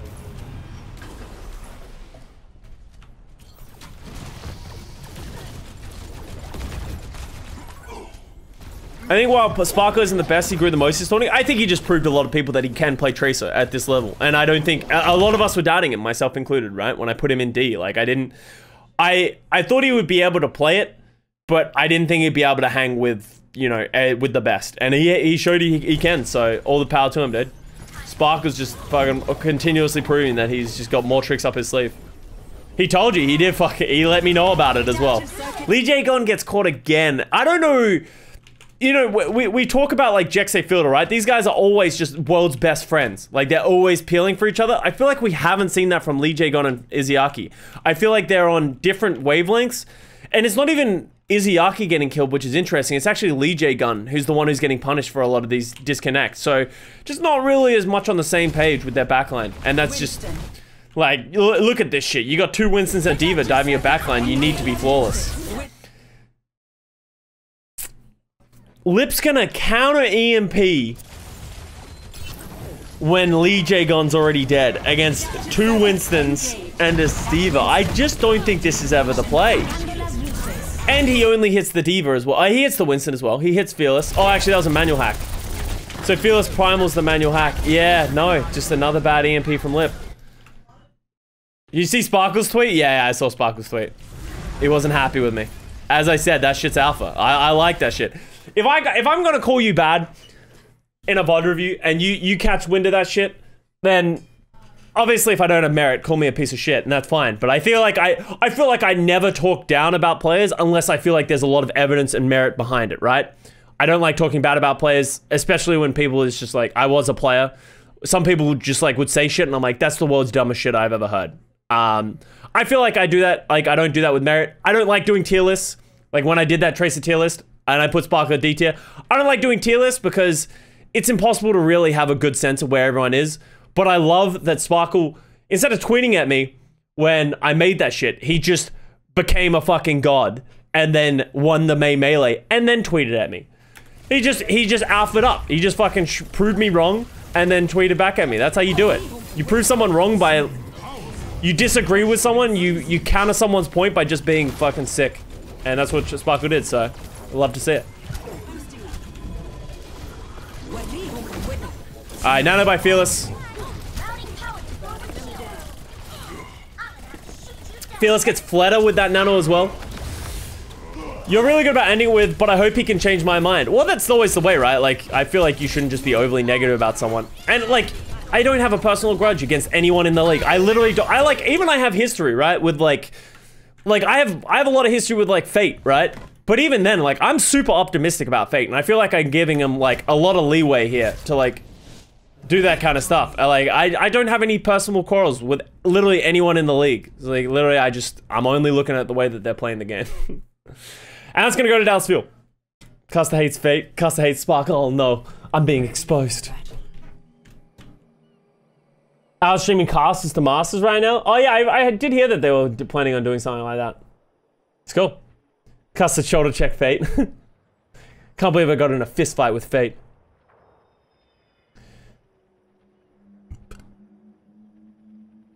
Fate wants Cookie on Lucia. Oh no. Oh, it's out finally. Where are we on the Tracer tier list? I'm not touching that thing again. I'm not touching that thing. All right, we're about to get started. How do you feel about Twitch chat? What do you mean, how do I feel about Twitch chat? I like my Twitch chat. I love my Twitch chat. I think we have we've built a really cool community with positive vibes, and we have like pretty good discussions. You know, obviously, if we talk about Overwatch League YouTube chat, it's a very different story. I think we can all agree that it's a bit of a clusterfuck. Owl player, and why is it Doha Custa Dab? Who's the most physically attractive owl player, and why is it Doha Custa Dab? Doha, I don't know, man. Oh, I guess Ben Best's not in the league anymore to make me swoon. I don't know. That's a hard one. It's a hard one. Poco is pretty good. Void, I do like Void. Alarm as well. I don't like Alarm's new haircut, but his old haircut was pretty sick. There's some good ones. There's some good ones. Jake, oh yeah, Jake's a classic. Jexy's a cutie, yeah, I like it. Our YouTube chat is horrible. Twitch chat is amazing. Yeah, our YouTube chat is like, it's actually just, it hurts my brain a little bit reading YouTube chat. If you're from YouTube chat, stop that shit. If you're part of the problem, stop that shit. Stop trying to be edgy. Everything is not cringe. Stop being assholes about common problems. Stop being edgy for the sake of being edgy. And stop spamming exclamation point drops, too. I swear to God. If I have to listen to another Matt PSA about telling people to stop, I'm gonna lose it.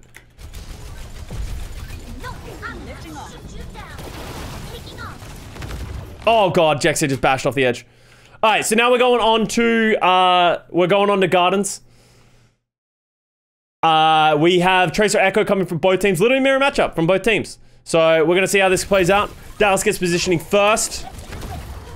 Oh, that was some good crossfire from Fate and Void. Controlling a lot of space. Flutter playing off the coast. Should be a first map win for Shanghai Dragons. It's actually 2-1. Let me give you guys a quick reminder. It's 2-1 for the Dallas Fuel over the Shanghai Dragons right now.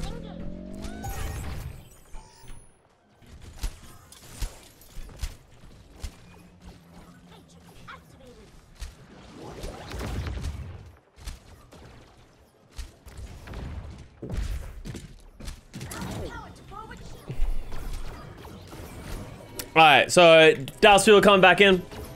See what we got.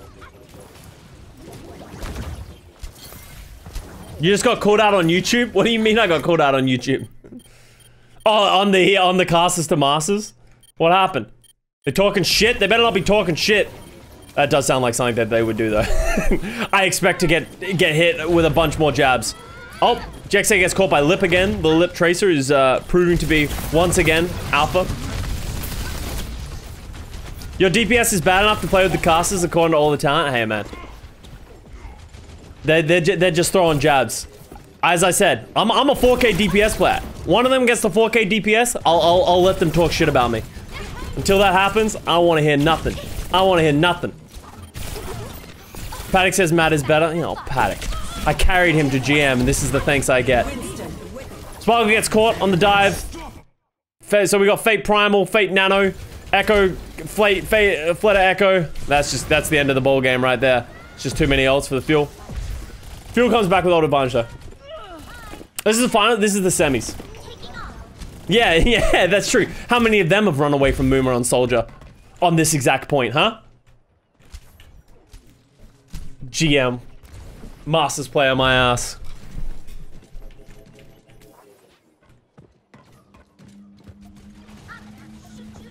He's keeping his S+ tier, yeah, DPS play, very secret. Yeah, you guys, I play DPS ranked all the time. I think Jake's the only one who can come back and switch roles.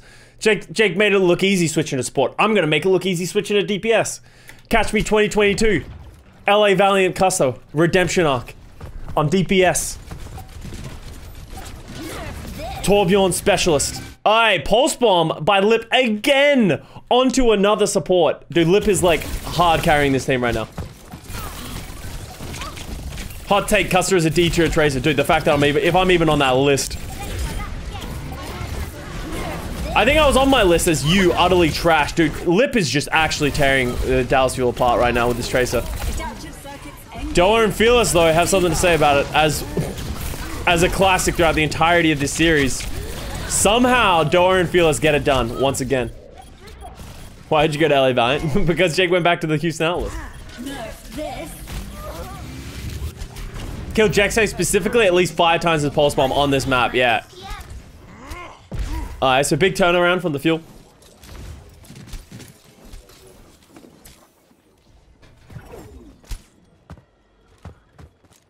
Is a favorite our team? I don't really have one right now.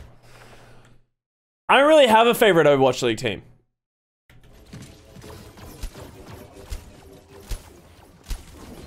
It might be Houston. It pains me to say this, but it honestly might be Houston.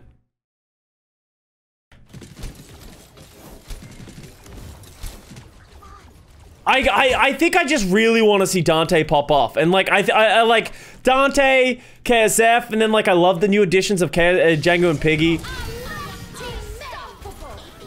Oh, there's the rally. Lip gets Sparkle again, dude. This is a Lip diff right now. This is a Tracer diff. Yo, Egotaz, what is up? 57 months. Pog. Hope everything's going well for you, man. Custa loves Juby. I'm not a big Juby fan. Like, I like him as a contender. Like, that came off as like an asshole thing. I haven't seen enough of him. Like, I'm not super impressed by his Lucio just yet. But he has been playing quite well for the Houston Outlaws, so. What do you think of the Nano Brig? I actually like Nano Brig if you're gonna do that shit. If you need him to touch and you need him to be immortal on the point, it's actually pretty good. Sparkle returning the favor. But Shanghai Dragons are gonna get that. Oh, and Coolmat. I do love Coolmat as GM. And Coolmat's doing a great job. And that's what I'm hype about, dude. I fucking love when, like, a player becomes a GM. And obviously I have a long storied history with Coolmat. Coolmat was I will say Coolmat was one of my favorite players I ever played with. Honestly, Fnatic was just such a fun time in general.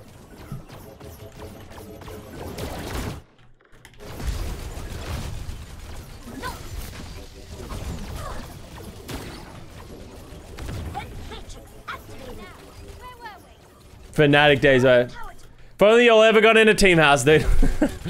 The fucking Fnatic Team House. What a meme, dude. Alright.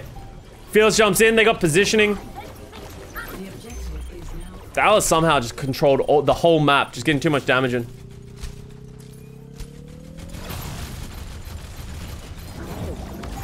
Oh, Felix is dead. That's a little bit too aggressive.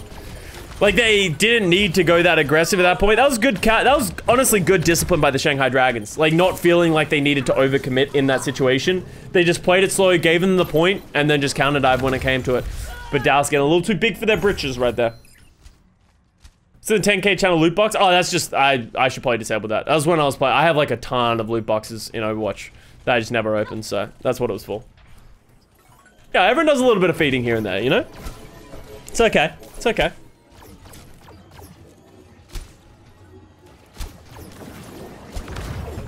FNR GFE, dude, a classic team. Because FNR GFE primarily became what was the Houston Outlaws, right?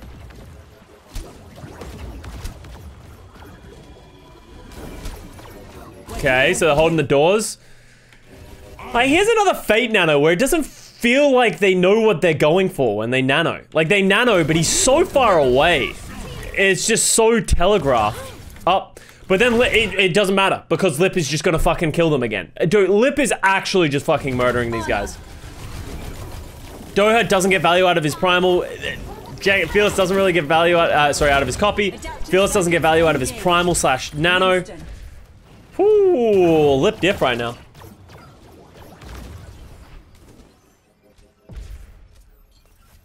Lip is making more space. No, Lip is just killing more supports than Fade is at this point. Like, Lip is literally like carrying these dives so hard with his pulse bombs. Can't understand why he's ever on Sombra. Yeah, I would much prefer to see it. Like, literally, Lip plays Sombra, they lose. Lip plays Tracer, they win. Like, he should really just stay on Tracer. I understand the idea behind their Sombra, but he's just, like, I feel like the Lip Sombra's a bait. Like, we all talk about how good it is, and it is so good, but his EMPs legitimately lose them fights and maps. That's how bad it is. So, like, with how consistent he seems to be on Tracer and how much value he gets out of every pulse bomb and stuff, like, it is kind of surprising. Here's a good Sombra. Gabby Tails, dude. I haven't heard Gabby in a while. Lip, once again, winning the game. Someone needs to start countering, Sparkle needs to start marking Lip a little bit more, though. He literally is just living consistently in the Dallas Fuel backline. Oh, you live like $3? Really? That's kind of interesting. He didn't play Tracer that much in the finals, yeah. Which makes you question, like, why are they not playing more Tracer? He believes in his Sombra? Well, I'm glad he does, because I don't. Sounds toxic, but it's just the truth. Executing flight maneuvers.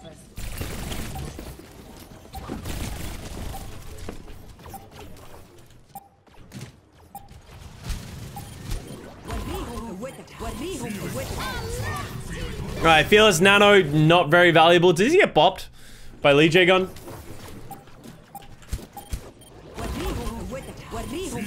Oh no, Fearless just kind of whiffs it. Lee J Gun did have the bop if he went for it. But you see how early Fearless drops his bubble? This was to stop, this was in anticipation to stop the bonk, and that's something that I think Fate doesn't do anywhere near as well. Alright, let's see how Fearless goes with his, Fate goes with his Nano.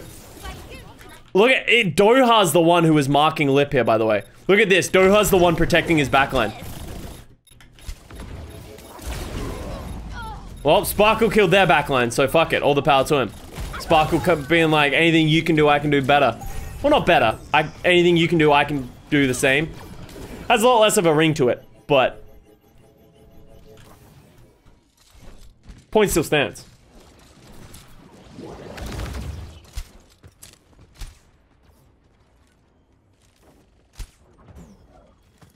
Tracer is a good counter. Tracer Spark's just doing other stuff. Yeah, but the only reason I say, like, I'd prefer, like, I feel like Sparkle does a good job of coordinating with Fearless, but if their biggest issue that they're having is just Lip is just living permanently in their backline, like, I would like to see Sparkle peel a little bit every now and then.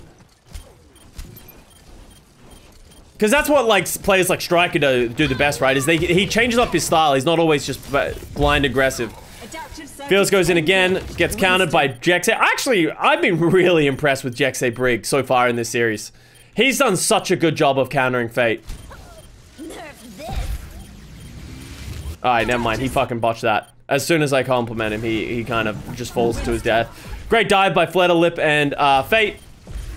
It wasn't mirrored on the backside. This, honestly, this meta reminds me so much just of old school dive. It's like the Tracer Genji Winston versus the Ana Lucio Diva, like it was back in the day, right? Whereas literally, like, we used to do 3v3 like practice where you would just have the front line play against the back line.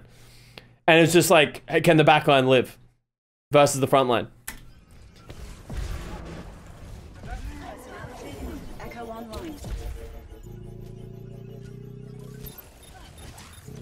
Happened with Shy as well, yeah. Alright. Shanghai have the point and control. Oh, good nano into Hanbin. It's not gonna get them very much. Oh, good sleep by Fielder onto Lip. That'll create a punish. Fielder's like, I'll do it myself. How's Flutter? Where are their supports? Alright, they're okay. They're consolidating.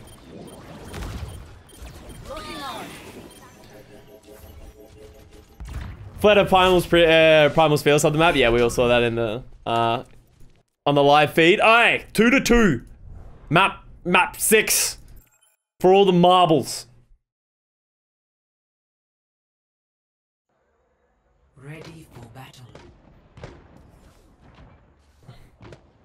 Wobble wobble, motherfucker. Icarus X Supreme, thank you very much for the fresh sub. Welcome to the fam. This game was wild, yeah. This is the semis, by the way, yeah. Incoming in 30 seconds. Thank you very much for all the fresh subs, guys. I appreciate it. I appreciate it. Lots of new people coming, joining in. The Shanghai, yeah, that's actually a funny statistic that happened here. This is the 3rd time in a row that the Shanghai Dragons ended up in map 6. They went to map 6 against Philly to qualify for the May Melee playoffs. They went to map 6 with Florida Mayhem. And then they went to map 6 with Dallas Fuel. 5, 4, 3, 2, 1. Just not making it easy on themselves. I want to see some Jexay Pod versus Lip. I don't like looking at pods because I feel like you just lose so much sense of what is happening in the rest of the game. And I like looking from a macro sense for the most part. Sort of getting a test. Because, like, you know when you watch the game from Overwatch League POV and the Spectres, they do a great job of showing overhead, getting the macro sense while also showing individual. But I feel like it's so hard to get a really big grasp at like what's actually happening around the map, and that's what I enjoy looking at, and that's what I do in my reviews. Is like I like seeing like the overall macro idea of like what is happening in this game rather than breaking down individual players and plays.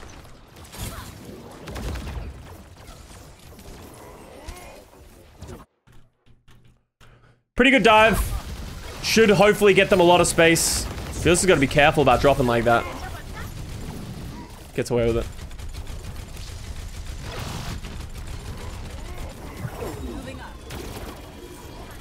Dallas is just walking it down mid. I don't know if I agree with this.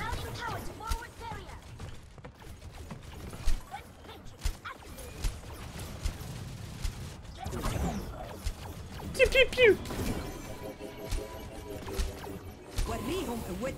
Nano Winston. Let's see what Phil starts with this.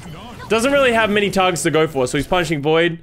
The Nano on Fate is equally unimpressive. Oh, great bash by Lee Jae-gon on Fearless on the jump.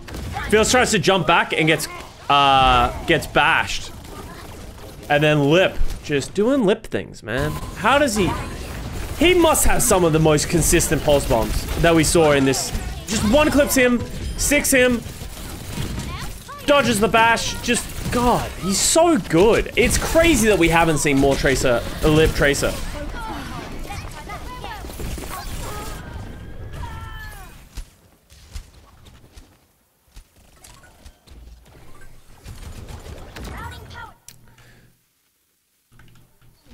Flight routine activated. Jimmy Pop exception. Oh yeah, well Jimmy's like an anomaly. Like he's like a something I can't solve. I feel like we've solved it now. Like Jimmy's fine. He's fine. He's not bad. I was worried that he was just bad, but he's fine. He has some good pop-off moments. He has a couple of really good shots. Just very, very up and down player, I think. He definitely needs to get some more consistency in his aim. Could be a nerves thing, but yeah. Did they time 2CP? Yes, they did. It was a 2-2 draw on Anubis. Another Diva Bomb engage from the Shanghai Dragons. They seem to keep enjoying these Diva Bomb engages. I feel like we've seen mixed success from them. Obviously, it was pretty good there, especially since they get Hanbin's Diva Bomb out there. Oh. Interesting rally from Jexay. If Hanbin died in this baby Diva trying to remech, this would have been an awful rally. Oh, okay, never mind. It's an awful rally because he dies. Jexay, I swear to God, we're gonna have a conversation about this. He rallies as he gets purple and just gets murdered. He also got stuck by Lip. Just insult to injury at that point. But yeah, that's a bad rally.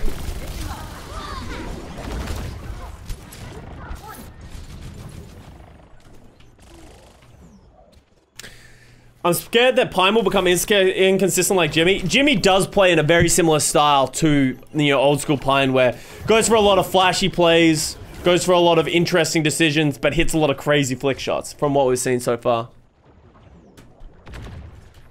That's what I'm saying. We need to see what Jexay's been up to. Yeah, we caught it. Is that a 2016 transfer? No, he meant to rally. Like, the 2016 trans is literally just being a moron and pressing the button. Accidentally. Putting your hands back on the keyboard and pressing Q. That was just... Which I would say is not as bad as pressing it at a dumb time. I know some people might disagree with me here, but I would rather fat finger it than press it at the wrong time. You know? You know? Not obviously over multiple times, but you know. There was no intent of stupidity. It was just mechanical failure when I did it. Adaptive circuits engaged. Winston. It's definitely a lot funnier. Oh, that's definitely true. And like, the Dragons have just done a great job of optimizing their dives on this one, right? Like, Void, Fleta, and fucking Fate have just existed permanently. And I feel like Sparkle's struggling to follow up with Fearless right now. Doa, Sparkle, and Fearless are really struggling to get any space. You'd rather be clumsy than stupid, exactly.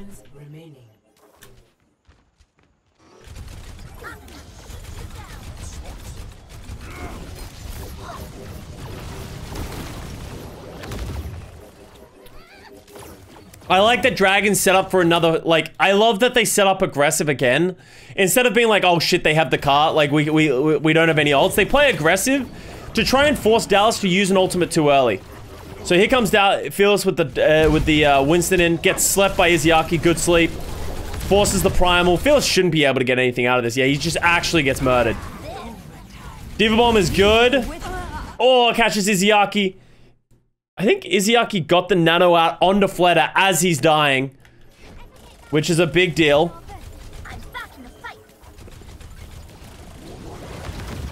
Fate goes into the room with Primal. Fate, one shot, one opportunity. Mum's, oh, he gets bullied. He gets bullied, and they rally. Yeah, no, there's no winning that. Just gets absolutely mauled in the room, and that should be the cap for the Dallas Fuel. Thought it was lost. I think Dallas had a lot of ultimates coming into that fight. It cost Dragons a lot to punish Fearless for that primal, right? Like, Fearless went aggressive, and he gets punished for it, but like, Dragons literally, they got super split up, and that bomb by Hanbin was like a great counter engage to that.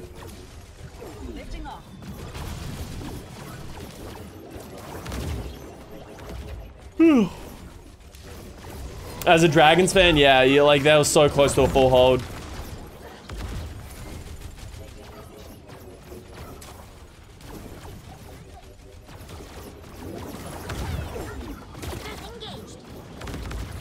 Yeah, a lot of poking and prodding and back and forth. Doa goes in. Oh, good stick by Sparkle on a Lee J gun. Doa loses his copy before he gets the primal and just gets murdered for it. I feel like there was a disconnect between Doa going in and Fearless going in. That resulted in Doa getting just like instantly stolen. Oh, Fleta gets slapped but woken up. Fielder's fucking pissed. Then he gets Fate nanoed into his face as well. He's alive! He's dead. He's very much dead. Oh god, this is just fucking terrifying, dude.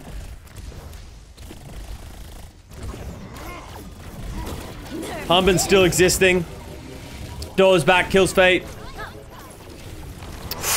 Ooh, Fearless. Liv gets punished for that though, so that's not too bad for Fearless. So now Fate has a primal and they have the rally. They have a pretty good ult advantage coming into this fight. Shanghai really shouldn't lose this.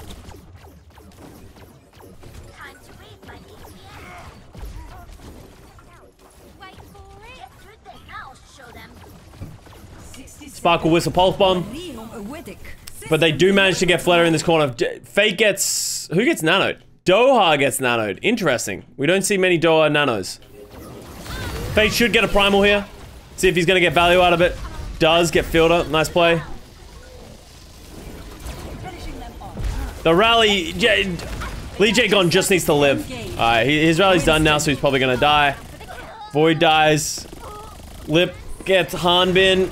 This Doa copy is going to be such a big deal. Yeah.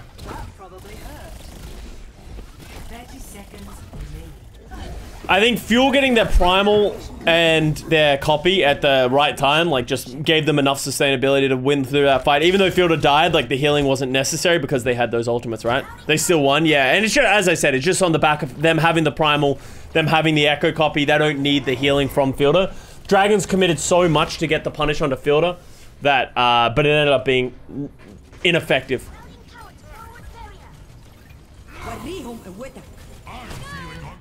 Oh.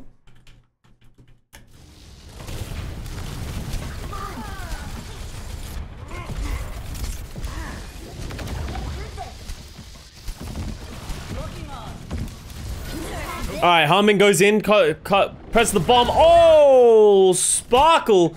Boom goes the dynamite. Diva Bomb kills Void as well. It's the end of that fight.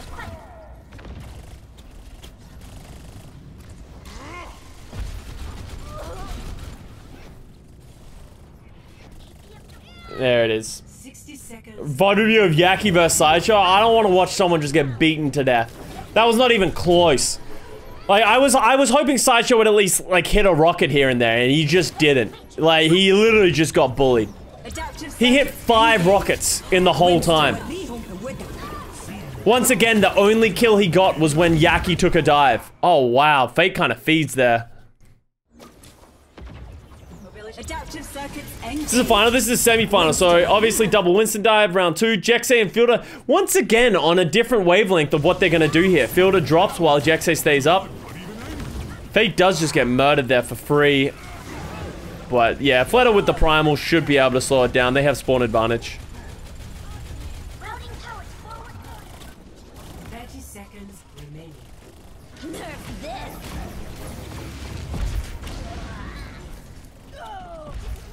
I'll show them.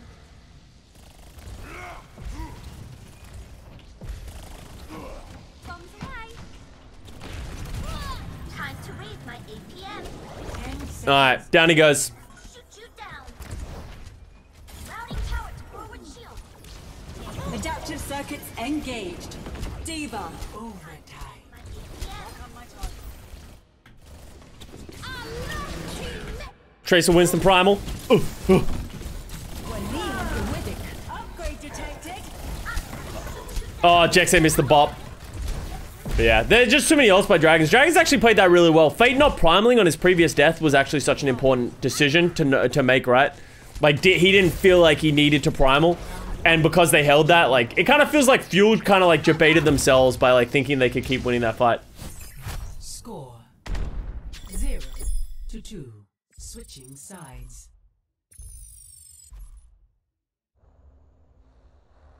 Initiating match. Sparkle throws a lot of pulse bombs after his team's done, and that's it. Like, you know, as you said, Sparkle's not the best tracer we have in the league, but he's been good for the most part. Do you think you could 1v1 someone from out? Nah.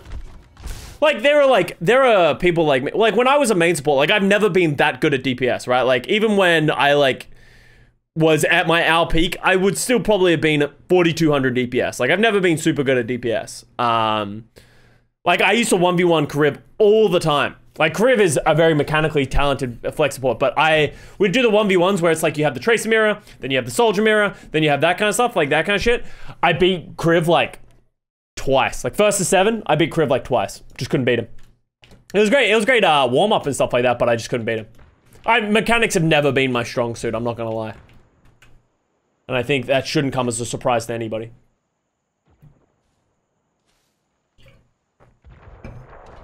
$4,200 isn't super good. Well, for an owl player. Like, you know, like, you look at a lot of, like, supports these days, and they're very good at across all roles. 4, 3, 2, 1. Kuriv's an animal. I've never felt so powerless. Yeah, Kuriv, like, he's just understanding of the 1v1 matchups is insane. But he's also played a ton more DPS. Like, realistically, like I say, I'm not very good at DPS, but I also never played DPS. Or tank, really. Like, I always just focused on playing support. Like, I never really cared about trying to get really good at tank or DPS. You know how some people, they like to be really good at all 3 roles? I was never that kind of person. I was mainly putting my time into support. Oh, Sparkle gets slept. Time to raise my APM. We're spoiled by newer flex supports being thing. It's just, as the game goes on, better players are going to come into the game. The game's going to keep evolving. It's almost a requirement that flex supports have, like, incredible mechanical aim at this point, right? Doa and Fleta trade with the beams. I don't know how that happens, but okay. Tower to forward shield. Get through this. Even I've been Custa in Mystery Heroes Deathmatch. Mystery Heroes Deathmatch is very chaotic, though. You're not always going to win. It's a lot closer ever since I retired, though. Like, I feel like I never lost to you guys. Like, there was, maybe I lost like a here and there when I was in Owl, but after I left Owl, oh yeah, we lost a lot. The mechanical skills definitely dipped.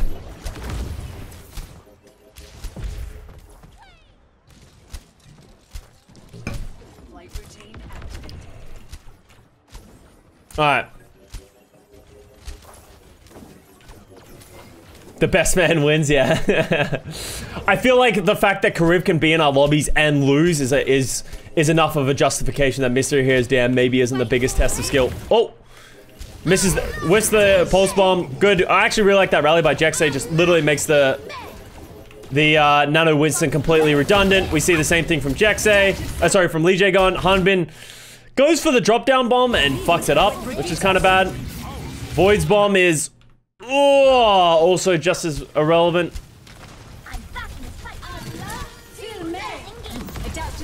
So, Fleta switches to the Brig, and it's actually super valuable.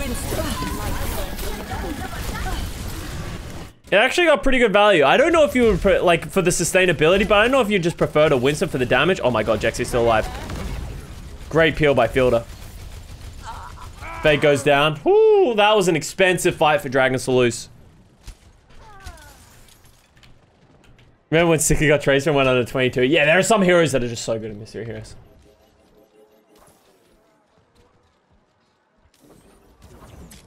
For pro players, you have to win against the non-pro every time, but the reverse isn't true. And that's why you generally don't see a lot of Overwatch League players want to take these 1v1s. It's just the fear of losing. Like, if you're the talent, right, you got nothing to lose because you're expected to lose. But when you are the player, even if the game is even close, that's a bad look. You're expected to dominate, and you should dominate, and you probably dominate, you know, 9 out of 10 times. But all it takes is that one time that you don't dominate, and now you're on the main stage. It's a bad look.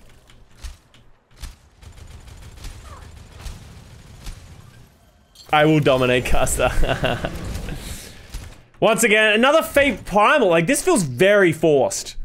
Like, what is, like, look at this from Fate. What is the play here? Like, first of all, doesn't wait for the nano. They're 6% away from nano. Doesn't want to use it. Just goes in, forced to use Primal. Literally just plays the Lip. Lip does get the punish onto Sparkle on the dive, and Fleta gets nanoed and murders Doa as well. But if you're Dallas, all you need to do is live here. Yeah, like, if Felix can live... Oh, he's not gonna live. I think they can peel back from this, though. If they can make sure to not stagger... Is Humbin gonna use his bomb to stall? Alright, I guess he realized he couldn't disengage. Oh, he's not even gonna use his bomb. Probably the right call. They can re-engage with this rally here. Are they gonna go for it, or are they just gonna give it? No, they're gonna go for it. Alright.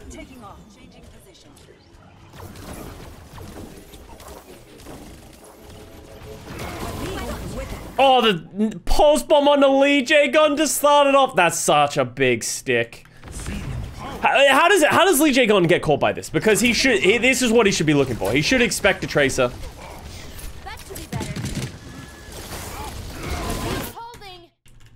Wow, that was actually, that's just nuts by Sparkle. And I'm not even angry.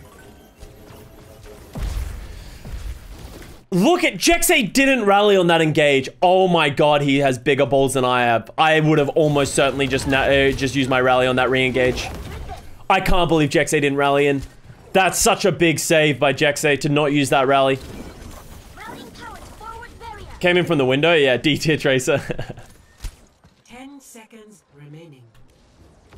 Lifting off. Can't even blame Lee J-Gon. Yeah, I think that was fine. Void's gonna lose mech instantly. Force the bomb. Oh, fuck. And Hanbin butchered that. Forced to use his bomb in a pretty bad spot. It's not awful because it breaks the bubble, but... Oh, this is a Fleta. Let's have a look at this. Yeah.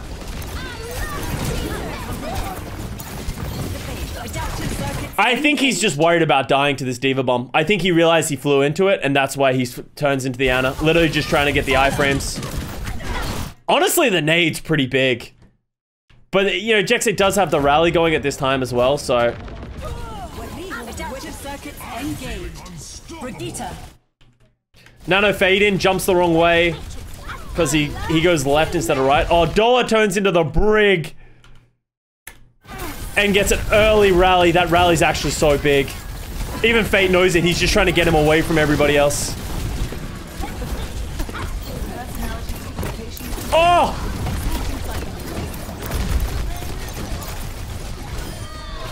That rally switch was actually so clutch. And that's like the double-edged sword, right? Of these Ana and Brig ones. If it works out, it looks sick. But it very easily looks bad. So, and that was it. Dallas Fuel full hold, Shanghai Dragons. So Dallas wins 3-2 in that series. It was a pretty good series. I think it's better than the next series that happens. There was a lot of back and forth. I think Dragons did a really good job of isolating the Fuel at certain times. They look way better when they play the Tracer. With Lip on that Tracer and Fleta on that Echo. I honestly think that's the best composition for them. On top of that, I think they didn't play any Wrecking Ball except for in the first map against Dallas. And I think Dragons need to get that out of their repertoire. There are maps where Wrecking Ball is good, but I honestly think they just look better with the Winston. Like, they really do. And I think they try and play a little bit of that Wrecking Ball in the final series as well. So, good play from both teams. I think it was pretty sick. Yeah, I hope you guys found this interesting. I hope you guys enjoyed it. It was a long one. It was a long-ass VOD review. So I hope you guys enjoyed it. Much love. Peace out. See you soon.